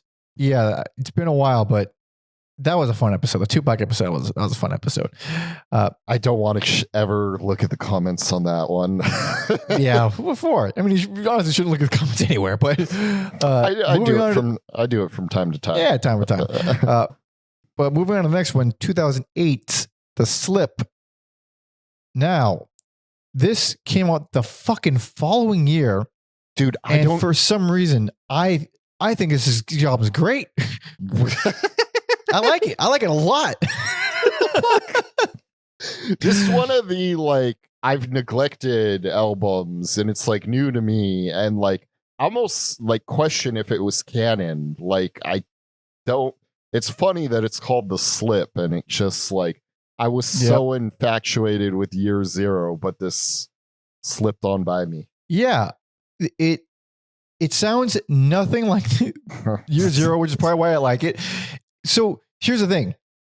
I liked it way more on first listen because I was really not expecting. I was the journey of listening to it for the first time is one full of like nice unexpected little turns, because the opener is 1 Million, which is like some fucking Lenny Kravitz bullshit, and it's like it's just a rock song. I don't really like it. I didn't hate it. I was kind of okay with it, and then Letting You, I was like, this is better. It's still kind of the same fucking rock shit. Like it's an okay song. I don't hate the song. But as the album kept going on, I was like, that's pretty cool. Hey, that's fucking really cool. Holy shit. I like this album a lot. By the end of it, like from like track 4 on, I'm like, oh, this album rules. That's so fucking funny. Yeah. That's so fucking funny. This is how you feel about this song. There's so many great little moments here. There's so many great unexpected moments that honestly, even though we're talking about how great all the fucking songs are, the riffs are typically very predictable. He writes very predictable riffs. And this album is one of the few moments where like, oh, I didn't see that coming. It was, what song was it? Head Down, the chorus. I was like, that's a beautifully written minor key chorus. I didn't expect the progression to go that way. I didn't expect those notes. I didn't expect those chord changes in the chorus. So I was like, he still got it. He still got some fucking tricks up his sleeve. This is what I think is their like leanest, most simple album, which is fine. There is less for. It's not a bad thing, but there's just like less for me to sink my teeth into in this one.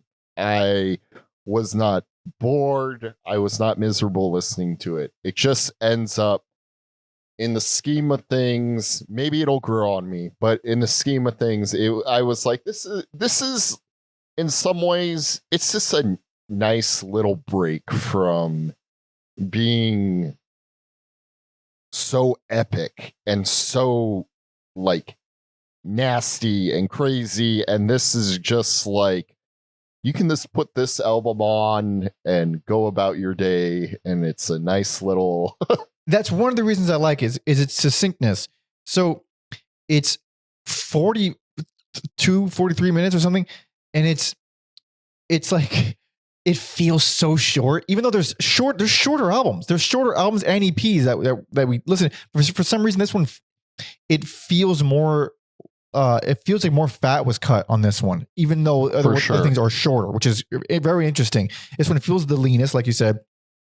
But other things that was totally caught off guard and charmed by, which is he's not leaning on any one mood anymore, where you can argue that in the early days he was leaning on a lot of like the really horny, fucky, dark, industrial stuff, and then the last couple albums leaning on the kind of lighter rock stuff. This is like, oh, a lot of different feels in this one. Like what the hell is this? It was which song is it? Echoplex. So yes. I fucking love this song, but it has a completely different feel. It's more of like a garagey. Actually, I mentioned how the house beat dated the Fragile. The fucking tone on Echoplex dates this one to fucking 2008. Like it's such an early 2000s tone. It's like he finds a way to remind you what year it is in so many albums. Echoplex is cool because you got that like dancey beat with the sleazy guitars, and that's probably the like most hooky melody on here, I think, is Echoplex. It's great. It's got such original melodies. It's got hooks that aren't super predictable. It's not that you need them to be the most crazy proggy thing. It's just like, oh, that's I just didn't expect it to go there. It's a nice little change up, and then the rest of it just works really well. Like even though Corona Radiata is like 7.5 minutes, man, it still works for me. It's ambient as shit, but it has a nice build up. It's very cool. And I think my favorite song on the album is probably the Four of Us Are Dying. Even though it's super repetitive, it's just fucking, it's something really hypnotic and great about it. I think the Four of Us are Dying and Demon Seed both kind of lean into like krautrock in the same way he leans into anything else. You're not gonna like hear it and be like, oh, that's krautrock, but I think the repetitive nature of it, you can tell where he's pulling from there with those two. Yeah, they're good. They're good to zone out to. They're good driving music for sure. And when I listened to this the second time, I disliked the first handful of tracks even more because the back half leaves such a good taste in my mouth. Like, oh man, why are these like so weak up top? But even then, like, yeah, it just caught me off. I like this album the same way I like a what the hell was Soundgarden's last album? Was it King Animal or something? Something like that, yeah. Yeah, the same way I like that, where it's not my favorite Soundgarden album at all, but each song does enough to like, or this, you know what, more accurately, I like this album the way I like Gore from Deftones, where it's not that it's their best album at all. It's that when it has enough little surprises and things for me to grab onto, like, that's a fucking cool little hook. That perked me up. There's enough things perking me up as the album goes on that it leaves a very good taste in my mouth. Sometimes when you're a dark, horny band like Nine Inch Nails or Deftones, you can write it's just a feel good. It's just a feel good album. Feel good Nine Inch Nails album. Hell yeah. As for some of the backstory here, it says Nine Inch Nails' 7th album, 2008's The Slip, was distributed free as a download from the band's website without any advertisement or warning. If Ghosts 1 through 4 bore little resemblance to what had gone before, bore being the operative word there, I made that up, The Slip seemed to consciously hark back to the harsh industrial stomp of Pretty Hate Machine and a downward spiral. It was a fan pleaser, and according to Reznor, it marked the beginning of a period where Nine Inch Nails would disappear for a while. There was even a farewell tour, which turned out to be nothing of the sort, of course. Yeah, so no longer on Interscope. Was that in the last album, or like I think on Year Zero. Yeah, it was the last. Yeah, Year Zero was the last one. Yeah, and this was the time. Isn't this like around the same time period as In Rainbows in like the self-releasing? Like the first time bands started self-releasing stuff. That's true. Yes, it is. Yeah, I kind of forgot about that. Makes sense. And yeah, it's not as good as In Rainbows, but goddamn, I think it's pretty fucking cool. In Rainbows is probably, that was like the best for free album. I mean, it deserved people to pay for it for sure. Yeah, I would say. That was like the first album where you're like, it's free, but I would pay for this. Yeah, I remember the way I heard about it. I think it was my first job ever. I was doing audience work in LA. Like, you sit in the audience for TV shows and you get paid for that. And I wasn't even 18 yet. I was doing it under the table. And I sat in the audience for a ill-fated game show hosted by Dennis Miller called Amnesia. I don't even think that like made it to TV. No, it was an interesting concept. Like you brought it, interesting concept, but maybe not a great execution. The game was the contestants, they go up there to get quizzed on events from their own life. And it's like to see if you remember your own shit. They had like family members there, and in between not takes, but like in between, like we weren't filming, and Dennis Miller was just kind of like talking to the crowd, just like small talk, and he was like, I'm not gonna do my Dennis Miller impression. I've not practiced that, but. So yeah, you hear about this Radiohead and putting up you pay what you want for this. It was like this novel thing at the time when he's talking about it. He's like, yeah, give him $20. Like, right on, Dennis Miller. Well, he can, he's got Ice Age money. He can afford it. No, you're thinking Dennis Leary. Sorry, I got my Dennis's confused. Yeah, Dennis Miller was SNL. Yeah.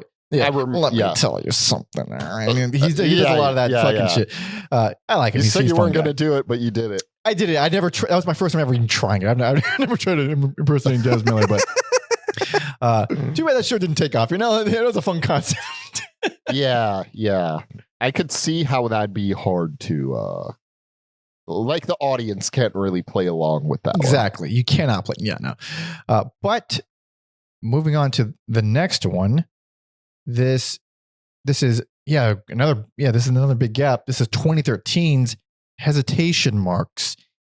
And yes, this one, yet another wild change up. This is probably one of the bigger change ups in style.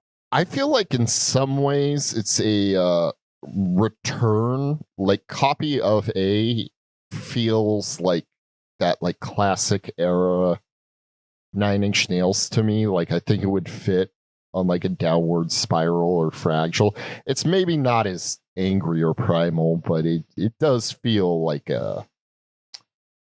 without being like too aggressive, it does kind of feel like, okay, this is from that era. I don't agree with that. And worst, I actually kind of like this album. That's kind of insane. Kind of insane. I could see it, but I also think it's insane. I get if I want to be like nitpicky with stuff, I guess I can technically get something else worse, maybe. But so this has some of the boldest choices, and I think some of them miss brutally hard. Other ones I think land really hard because I like quite a bit of songs on this album. You're talking about Copy of A. I think that one feels so much. I don't think it would fit in on Downward Spiral or any of those earlier albums because of how modern it feels. It's more techno than anything he's ever done before. This is where like the techno comes in. It works. I think it's a fucking cool song and a pretty strong opener though. Yeah.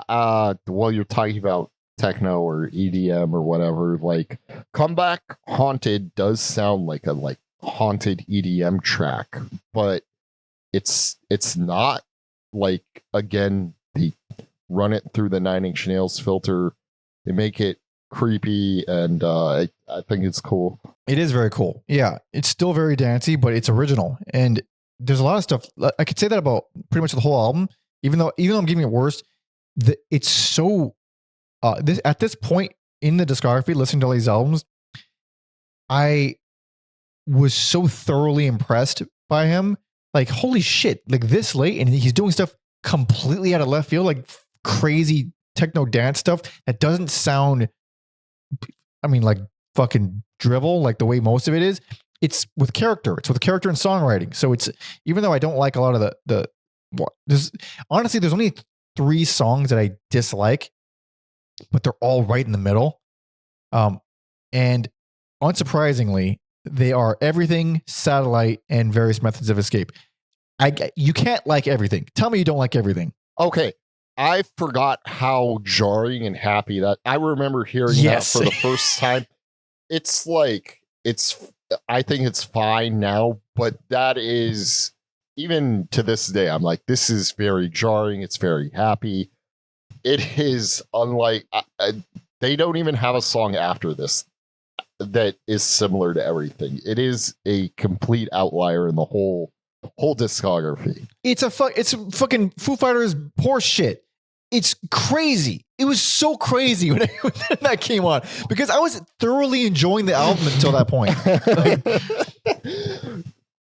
See, like I can't even do that because it was like the single. So I heard it before the album. So I can't imagine what that's like. However, like I love this. I think like Satellite is a standout track on here. Whoa. Like it's the closest they've gotten to like hip hop, but it's fuzzy, it's electronic. Like I could imagine like LP from Run the Jewels making that song. So interesting. I think Satellite is a standout on this album. I will give you that the final chunk of Satellite is very cool. It rules. Yeah, that one out of the three, honestly, everything is the only one that I hate top to bottom. I like parts of Satellite, and I do even like. There's like a breakdown around 3 minutes into various methods of escape that I do like. That one is probably like the most, even though it's kind of alt rock sounding. It's kind of like the most fine song across the board. Like I only dislike it because I'm comparing it to songs that I genuinely like. Sure. I think like various methods through like for me, and it's not like the way it is for you, but like various methods running and I would for you are kind of like they're okay. I don't like they don't really stand out to me. I think like the front half is strong and like the final few songs are strong. And then even like Running has this kind of like cool tribal electric beat. It's just like I could say it's like fun, noisy dance punk stuff. Into is another highlight for me. Into this feels so different from everything else on this album. It's a strong one. I do struggle with because it starts here and you'll hear it a lot on the EPs. I do struggle with these like songs like While I'm Still Here, where it's like just drum machines and vocals. I always think it's interesting, but I don't know how often I can say I'm like fully engaged with it. While I'm Still Here, that one struck me as basically a pop song.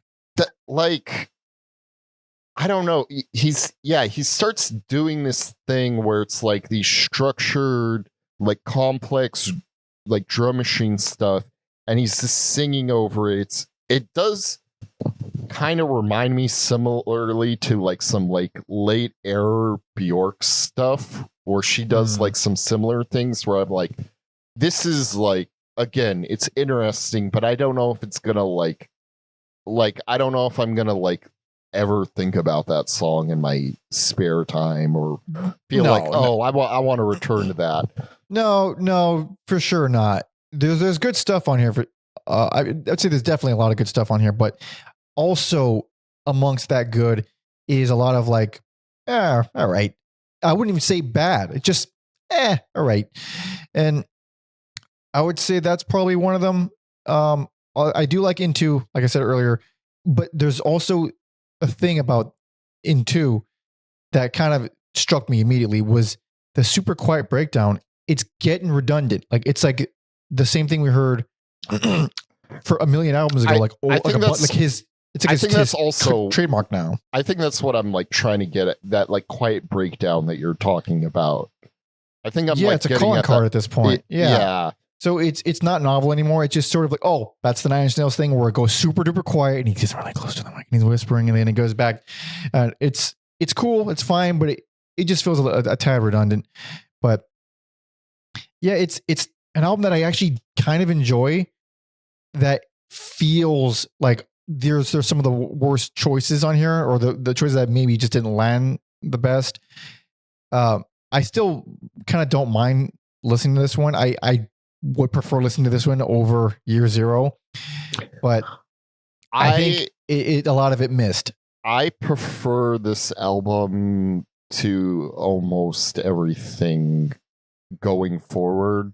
And wow, everything going forward isn't even, it's not even bad. Like, honest, in the scheme of things, I really don't think they've put out like a bad release because like you said, it's always interesting at least. Yeah. The stuff we get after this is definitely different. It's definitely its own kind of little separate universe.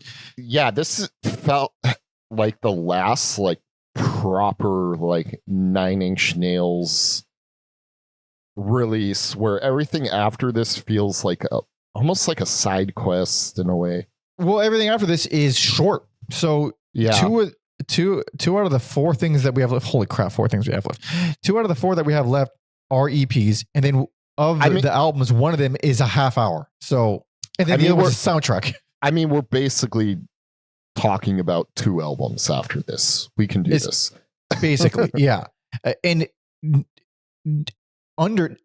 way under 3 hours, no less. We're at 2 hours, baby. We can do this. We can do this. Yeah. It's because we're not stopping to listen to music. That's what it is. That's what it is. Yeah. So yeah, moving on to the next one, we have, well, not a huge gap, just only 3 years, 2016's Not the Actual Events EP, I guess, because I consider the next 3 EPs. I don't care what people say. Yeah, the last of the 3 is considered an album. I'm not sure why that one is considered an album when they're all. So this one's 21 minutes. If we're playing by definition rules, which we shouldn't, then 20 minutes is a cutoff. Anything more than 20 minutes is an album. If that were the case, there'll be a lot of non-album punk albums. Whatever. We'll call it an EP, call it whatever the fuck you want. This is an EP, 21 minutes. At least it's in the ballpark. Of these, because these are, I guess you can call these like a trilogy. I think they do call them a trilogy. Yeah. So this is the first of the 3. They each came out 1 year after the other. This one is probably my least favorite of the bunch of the 3. I'd rank this in second place for me. It's fine. I don't mind it. So what I like about it, and what I like about all these EPs, aside from the fact that it doesn't sound anything like, it's Nine Inch Nails, but it doesn't sound like, it feels like yet another evolution. It's just dirty as fuck. Dirty as fuck. And it's very cool. It's very refreshing after like the dancey hip hoppy stuff from the last album. It's like very refreshing. Yeah. Branches and Bones, very fuzzy bass. You get like the feedback. There's like some like lo-fi things going on there.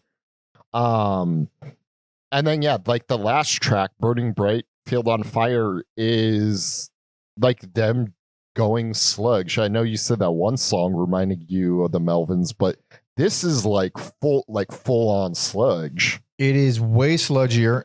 And not only that, Burning Bright, Field on Fire has potentially not among the greatest sounding synths I've ever heard. When those synths around 210 come in until like the rest of the song, there's something so fucking moving about the way those particular synths, the way they're produced on that song. It just fucking lights me up. I absolutely adore that shit. The idea of they have like these like Morse code riffs. I think they're cool. But the actual song doesn't really reinvent the wheel or anything. It's like if you like Nine Inch Nails, you'll probably like the idea of you. I found it to be a little bit unique for them. It has a lot more metal energy than they usually have. I call them like mini Meshuggah riffs because Meshuggah does that like Morse code shit. For sure. And then we're not done with the dancey stuff. We got dancey stuff on Dear World, but yeah, it still works for me. Yeah, Dear World, I kind of like. It's like a little bite-sized journey. You kind of go on this thing on that song, just a little bite size. I don't love She's Gone Away very much. That one ends up kind of boring me. I think that is the weakest song on here. Yeah. But overall, it's like it's not the most ingenious sounding thing. It's not crazy experimental, but there's some fun songs, really awesome choices, and short and sweet. I mean, it's very short. It's breezy to listen to. I think it's hard to get angry at an EP unless it's just catastrophically bad. Which has happened plenty of times. It has happened, yeah. And in opposite scenarios, like with bands that we personally may not like very much, like Porcupine Tree, I give that EP their best record, their best album, easily. is the EP. I forgot what it's called, but I think that was the best. You were some subjected to less of it, therefore it was the best. That wasn't the reason, Alex. That wasn't the reason, but it did help. Yeah. Oh my god! Actually, I didn't realize fucking Dave Navarro is on this as well as Dave Grohl. Grohl is on, which song is he on? Yeah, he's on The Idea of You, and Dave Navarro is on The Burning Bright. God damn it, he's on the song I love the most. I don't like him very much, dude. Sometimes I throw on Nothing. That was the first. Nothing shocking.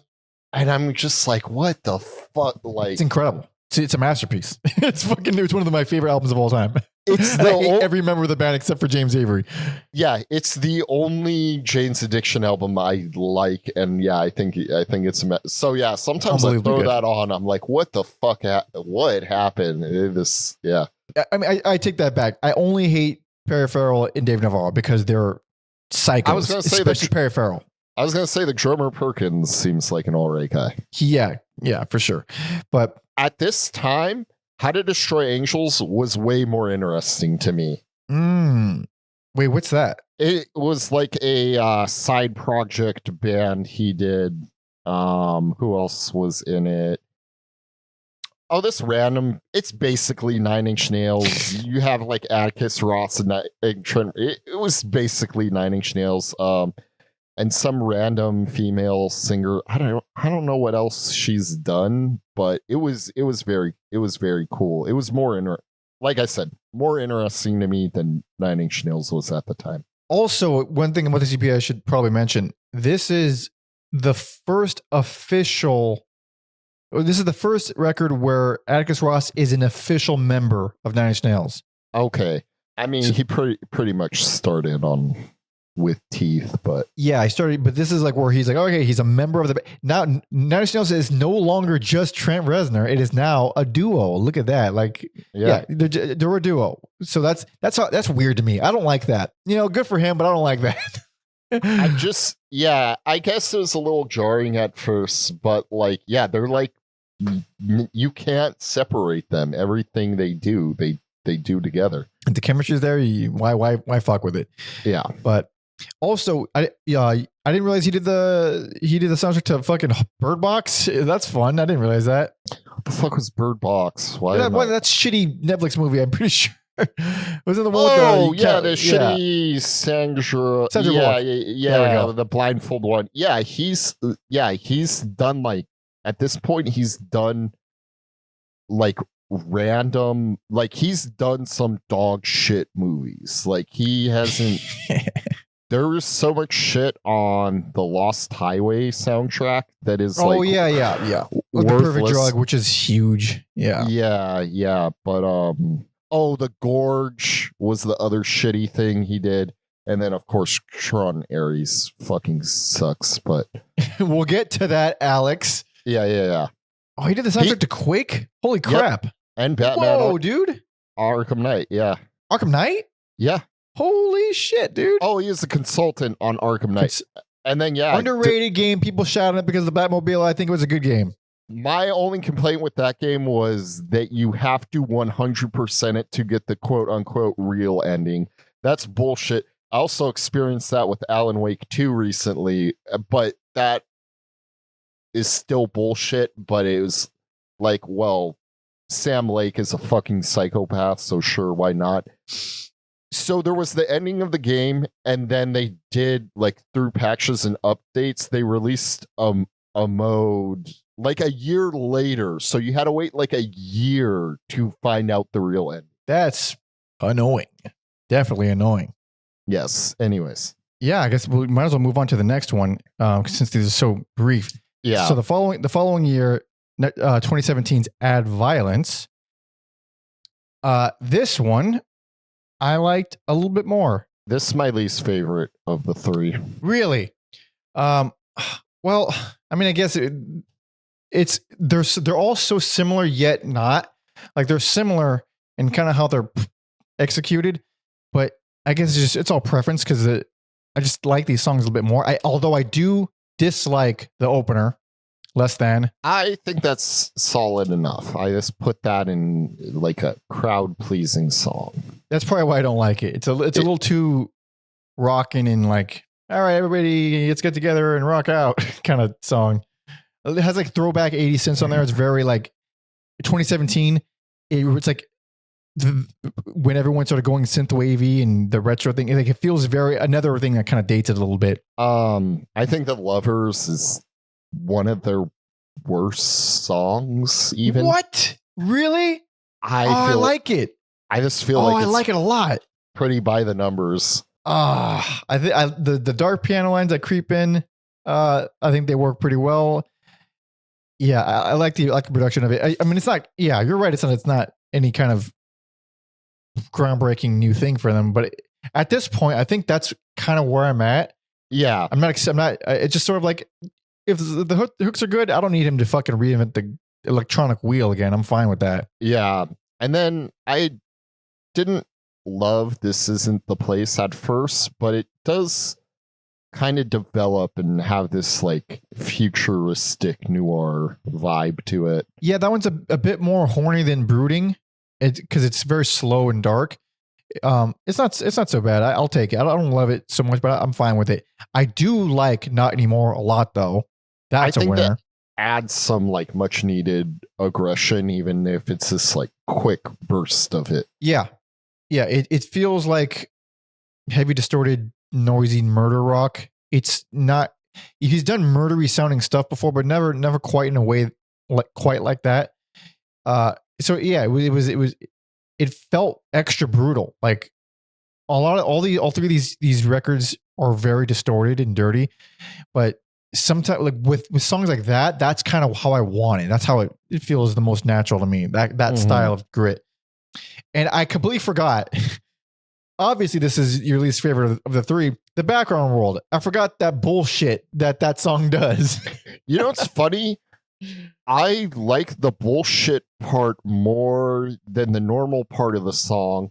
What? Just because that guitar riff, when it sounds like it's skipping, reminds me of the band Earth so much.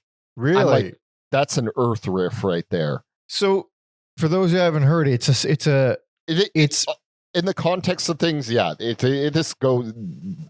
pads out the album. It's not like amazing, but I was just like, oh, that is a straight up Earth riff. So yeah, for those who haven't heard it, it's the first 6 minutes or 5 minutes, 5-6 minutes. It's a regular ass song. I mean, it's kind of like lo-fi and it has John Carpenter kind of moments, and it's very cool. So I like it. I think it's very cool. And then around 6 minutes, it loops into this really cool hook, very synth wavy hook. But what you're saying, what you're hinting at, it loops off. It's not a rhythmic loop. It plays the riff, and there's a beat, like one beat of silence, and then it plays again, like as though it's skipping. And it's new. It's not even as though it's skipping. If it was skipping, it would skip in the middle of the beat. This waits an extra beat, and so it feels like you're waiting for it to, like, every time you get into it, it just it's not there. It's off. It's so obnoxious, but it is interesting. And I think it is a very cool riff. What isn't cool is that it goes on and deteriorates over the course of another 6 minutes, which, if you did it for fucking 2 minutes, I'd be on board, baby. That's a long, drawn out, loopy thing. Cool. Yeah. 6 minutes is like you're being an asshole. That's you got to hit 20 minutes. Yeah. Without, if it were a reasonable length, if that were like a little bit less extreme, it would be. No, it could have been, because this is like 27 minutes. So yeah, if you cut that off, it's about a 20-minute album. Exactly. It would have been the same length as the other one. Completely acceptable. I mean, I don't get it, aside from the fact that it is funny to do that to the listener. And for the first couple of minutes, it does work, where the weight keeps repeating and it's kind of off. Or it's not even kind of off. It's very off. It does work for a little bit, but yeah, not, the track is almost 12 minutes long. It definitely overstays its welcome. And then the following year, 2018, we got Bad Witch. And I distinctly remember when this came out. I added it to my library. I think I heard it once. It left my fucking brain immediately. and I like it the most out of the three. I think this is a good little fucking. It could call it an album, but it's 30 minutes. I wish this was a full album. For some reason, I own this album and I've neglected this album. This is so great compared to the other two. Like, it's unlike anything they've done, and there's just enough weird, different stuff here where it's different from anything they've done, and I dug it. Like, I think it's great. I would have liked to hear like a fully like fleshed out album, but I'll take too short over too long any day. Definitely. I feel pretty much the same. I was even second guessing if I even heard it before because of how much I like it. Now I think I might have, with the context of having heard every other album, it feels so much better. Like knowing what the band does, knowing what they've done and all the highs and lows, because it doesn't sound like anything they've done. Aside from the similarities with the previous two EPs, with the dirtiness and the production and all that, the songwriting is very unique. And there's certain things that, like little subtle things, like Trent's vocals on Over and Out, where he's, for the first time on a Nine Inch Nails record, he's doing vibrato in his voice and he's singing relaxed and like he's even, sounds like he's fucking crooning on God Break Down the Door. It's like completely different things that aren't, again, not reinventing the wheel or anything, but just, he's still fucking evolving. Over and Out rules. This is the saxophone EP and it's great. His vocals are very like Bowie-esque on that. So yeah, like Play the Goddamned Part is a funny song title because it's like kind of meandering. It's kind of like a dark jazzy song. And I thought it was just a one-off. But then God Break Down the Door comes on and we're still going saxophones, but it's like this proggy, like sci-fi journey. And I was like, you know what? This is the best EP. Like, I was so sold when that came on. And then I'm Not From This World is like dark, ominous, like score music. Long and boring. I agree, Alex. It does get mechanical towards the end, but yeah. And then, yeah, Over and Out, like, yeah, more saxophones, xylophones, just this is a delightful little treat. And then the opening song, Shit Mirror, we have Ian what's his name? From Astbury of the Cult on there. Yeah, Ian Astbury. That's right. Yeah. That's crazy. Yeah. And then the singer from How to Destroy Angels also on there. Interesting. Yeah, this Play the Goddamn Part, because you're talking about the saxes, that could, in the world of music, that can mean a lot of shit. That can mean a lot of bad stuff. Oh, it goes from sound like, great though. Saxophone's a crazy instrument. You have like Kenny G, you have like Miles. He's clarinet. David. Oh no, he does both. He does both. I thought he was a sax guy. You have like ska music, like saxophone's a crazy fucking. I guess it's no more crazy than like guitar, but I don't know. Yeah, it's a like when it's done well, whoo man, like it is a cool instrument. Yeah, it definitely is, and you are right. It is. They call him a saxophonist, but every image is him holding a clarinet. So fucking weird. Yeah, I don't know. Like every image. Why? I don't know. No, unless I'm mistaken of what a clarinet is, because I'm pretty sure I'm not. No, he's playing a fucking. Well, he's playing a straight saxophone. It looks like a straight saxophone. Straight saxophone, yeah. Which is just a clarinet, honestly.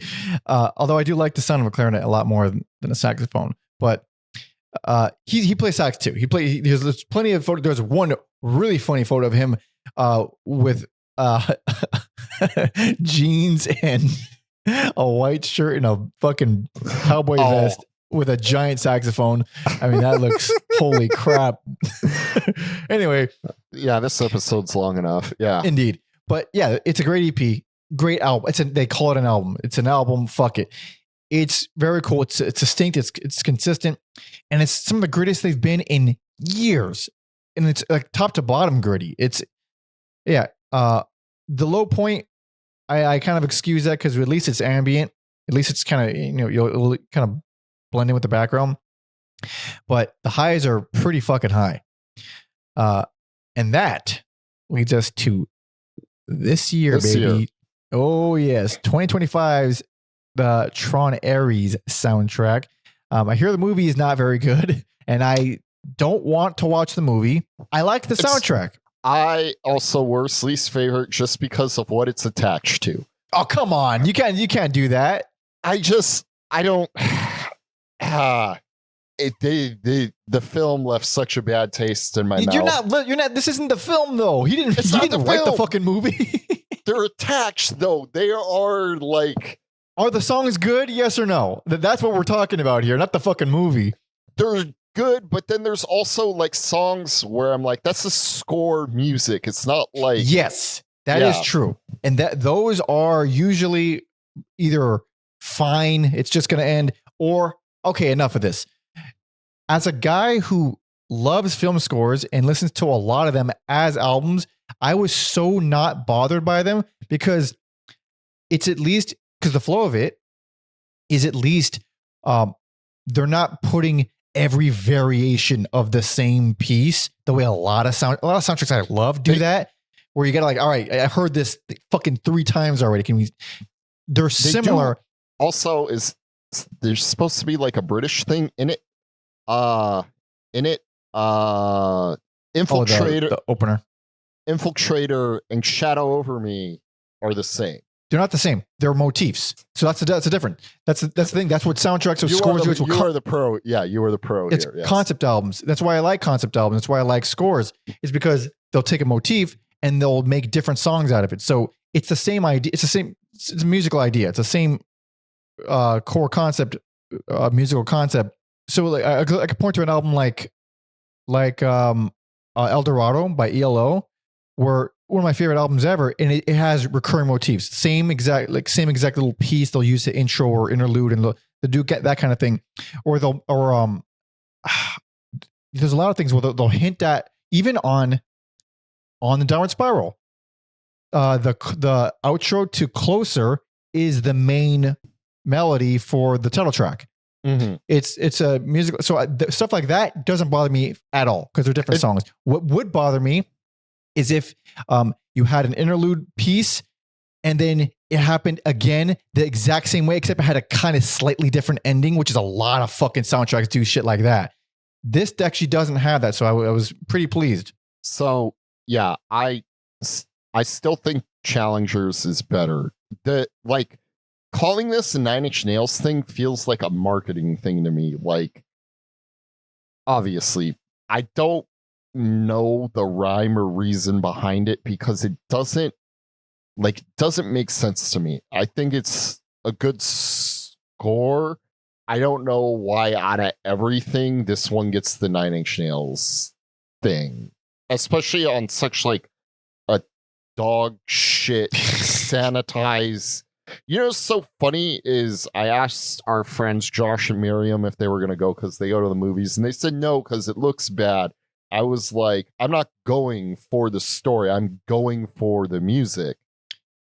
And so I convinced them to go, and Miriam ended up liking it. I was like, the story was so bad. Like, I knew it was going to suck, but I wasn't prepared. Like, until this year, I haven't watched movies where I like genuinely thought like this is an evil movie. Like they are like there is evil messaging behind it until this year. And I feel that way about Tron, Ice Cube War of the Worlds, and Captain America 4. I'm like, these are inherently shitty, evil, like to their core, evil, shitty movies. So I promise you, all of media is that way. Yeah, those three especially. But anyways, on to the music. This is Keep going. The most dancey EDM thing ever. Oh yeah. Oh yeah. It's cyberpunk, baby. That's all it is. And there's nothing cyberpunk about the fucking movie. Nothing. Oh, really? It's this billionaire AI worship bullshit. It's so like not Nine Inch Nails. Anyways, I disagree because he seemed to be okay with it. I don't know what I mean, I guess it continues the trend of like Tron movies always suck and the score is always awesome. And this continues that trend, but this is like egregious for how bad it is. Anyways, I will say, talking about the movies, I did think Building a Better Worlds was like a cool like tip of the hat to Wendy Carlos, who scored the original Tron movie, as well as films like Clockwork Orange. Yeah, Building Better Worlds. That one, it's fine. So what that one does, along with a lot of other pieces on here, it has these really bright, majestic synths, and so an important distinction is that you saw the movie before listening to this as a separate thing. Obviously, I'm not going to watch the fucking movie, but yeah, don't. Hearing this without the movie is such a better experience because you can make the movie in your head, baby. I wanted to experience it in Dolby Atmos. I was like, you can't show me anything that's going to take this music away. And they showed me Lovecraftian Jared Leto horrors. So with Building Better Worlds, along with what are some of the other ones? There's so many that have these like really bright, like even 100% expendable. Like there's a lot of tracks that have these types of synths. I was straight up imagining what Jodorowsky's Dune would have been. Well, listen to that to that shit. Yeah, 100% expendable is like the most evil, ominous thing on here, I think, or one of them. There's probably another one, but I think like Who Wants to Live Forever is a crazy song. It's like their most whimsical sounding while also having a sadness to it. That one, so that's like one of so there is vocals on here. There's songs. There's like yes, there are like songs on here. There's definitely songs on here. That one is the one who do we got guest vocals on that one? I had never heard of her. Judaline. Yeah. I am so fucking over that shit. Like it's a good song. It's actually a very nice song. I actually enjoy the song. When I hear her voice come in, I just hear, we're in the 2020s and they're doing that fucking mumble, that shit fucking trend that female pop singers are doing now. It's going to age badly and it bothers me. So I hear that kind of mumbly vocal style and I think like, okay, that's very much an intention to sing like that on the song. And it just soured it a little bit. It's still a really nice song and Radioheady, like the synths on there, like almost music box sounding. And it's like one of the most Radioheady sounding songs ever. I felt that way about No Going Back. That especially felt like a Radiohead song. I also felt that about No Going Back. Same thing. The same types of synths. They're beautiful. They sound great. Yeah. They're pulled off really well. And yeah, I never thought of that I would hear that kind of comparison with Nine Inch Nails. Yeah. I think What Have You Done is a standout. Very heavy and evil, and then it picks up and it's evil and synth and dancey. The whole thing is fucking dancey. And then like Shadow Over Me, Infiltrator, like that is a fucking great motif. That will get you fucking amped up, whether you want the one with vocals or without vocals. I think both are great. Yeah, they are great. It's cyberpunk club music. That's what it is. It's just you're gonna be on many types of fucking Hypnols and GHBs and all that shit. It sounds like a fucking Darren Aronofsky fucking flashy jump cutty kind of. That's exactly the kind of music it is. Because I haven't listened to him in a long time. I was shocked to see DJ producer Hudson Mohawk on here because I used to. When was I listening to this dude? Like 2009, listening to his album Butter, and like I just hadn't heard his name in so long, and of all things to like hear him on like a soundtrack for a Disney movie, I'm like, that's insane. Yeah, they can buy anyone they want, man. They can and will. Can and have already. Jesus. Yeah.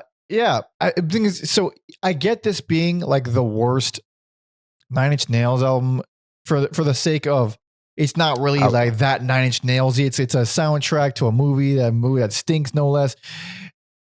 As an album, I think it flows pretty well. Like it's not like there's nothing I really don't like on here. Even though it's not my thing, I'm definitely not into the fucking club music and this dancey stuff, cyberpunk synthy shit.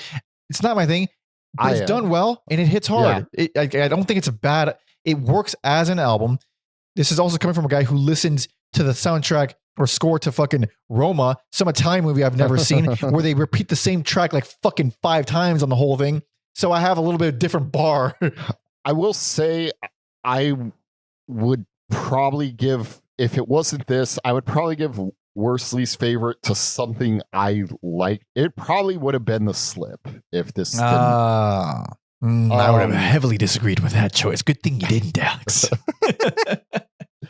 This is a great, this like, yeah, outside of the movie, it's a great score. I agree with you. It flows great. This is like, I'm so excited to like, if this is a sign of things to come on the like, because he's scoring the new like Naughty Dog space game. Like, oh, is he really? Oh, that's very cool. Look at that. Yeah, this is like a sign of things to. I am very excited for that, and yeah, I think there's some dark shit on here. There's some dancey stuff. There's some heavy stuff. It's surprisingly diverse for a score to a Disney movie, and if nothing else, I think we could say it's insane. Disney marketed a movie with the logo of a band that wrote "I Want to Fuck You Like an Animal," or the song is called "Closer," but we all know it. But yeah, you say that line to someone, and they'll be like, "Oh yeah, that song." Yeah. If you say "Closer" by Nine Inch Nails, they'll be like, "What?" yeah. So I should say popularize the line "I want to fuck you like an animal." So, indeed, and he did. Yeah, most likely. But and then cool little. I wasn't like, it's not like a motif from the first like Tron movie, but yeah, I thought there were like cool little like tips of the hat to the like original score. That's neat. That's also neat. But yeah, Alex's worst and least favorite, and that, my friends, is the end. We made it to the end. Well under 3 hours. Holy crap! Yeah. How the hell is fucking Cardiac's half the amount of albums and double the length? That band is too fucking insane. Nine Inch Nails is insane. It's insane. They were commercially successful. It's insane. Trent Reznor scores Disney movies. It's all insane, but it's not evil clown carnival music insane. That is. Trent Reznor's never written lyrics like using his eyes to individually pick out each letter yet. If you don't know what we're talking about, watch our episode on Cardiacs, because that happened and it's very wild, and what an amazing band. But yeah, let's do a little recap. Personal favorite, Pretty Hate Machine. Best, The Fragile, and then worst, least favorite, Tron Ares. And for me, Pretty Hate Machine. Personal favorite, I'm surprised at how much I enjoyed after all these years. Downward Spiral, best, just like everyone else. It's incredible. Let's give it a listen. And I have 2 more. Year Zero, personal least favorite. I don't think it's their worst album. There's just something about it that rubbed me the wrong way, and I don't enjoy it quite as much. I do actually think Hesitation Marks is the worst, even though I actually do enjoy a lot of it. Goofy album, wonky album, big swings on that one. Not all swings that I particularly appreciated, but yeah, that brings us to the end. Thanks so much for listening and watching. If you like us, hit the like and subscribe and do all the bullshit, or you don't have to, but better if you did. Life is a lot better if you do things like that. You can follow me on all social media at Panda Monkey and Alex on Blueski at Octatron 3030. and our history guy, Tom Osman at Tom Osman Sounds on all social media. TomOsmanSounds.com for his music and his podcast, whatever comes next, which there are links to in the description. Links to my EP in the description as well. Check that out. Big thanks to Drake Moody from Patreon. Go to Patreon. Patreon.com/every album ever. That's where you go. You get bonus episodes. You get to see our schedules in advance. You get to join the Discord, be a part of the community, talk shit, talk shop, talk music. And starting next year, once Alex has moved on to other facets of life and I continue the show alone with guests every now and then, there's gonna be new formats. It's gonna be very cool. It's gonna be fun stuff on the Patreon. So go there for that. Thank you. And thank you again to Drake Moody for suggesting this. I mean, it's a one that we wanted to do, but it was so big that we probably weren't going to get to it. And then thankfully someone requested it and there we go. It would have been a multi-parter poll thing had I stayed on or something. Yeah. Also, for sure. I'm really just moving on to Ball X Pit. I'm not really moving on to anything great. The game Ball X Pit is it will take over your life. It's a dangerous game. Don't play it unless you want the best time of your life, dude. It's so good. Yeah. Holy shit. Like gambling levels, addiction. It's gambling and nicotine and alcohol all in one. It's crazy. You gotta take breaks from that every now and then, and just for yourself and your body. It's just brother, I'm so tired, but I may go to the pit like 2 more times before bed. Oh no, sir. I'm gonna play it safe and just get some Wendy's. All right, I care about my body. It's so good. So until the next one, thanks so much for listening and watching. See ya.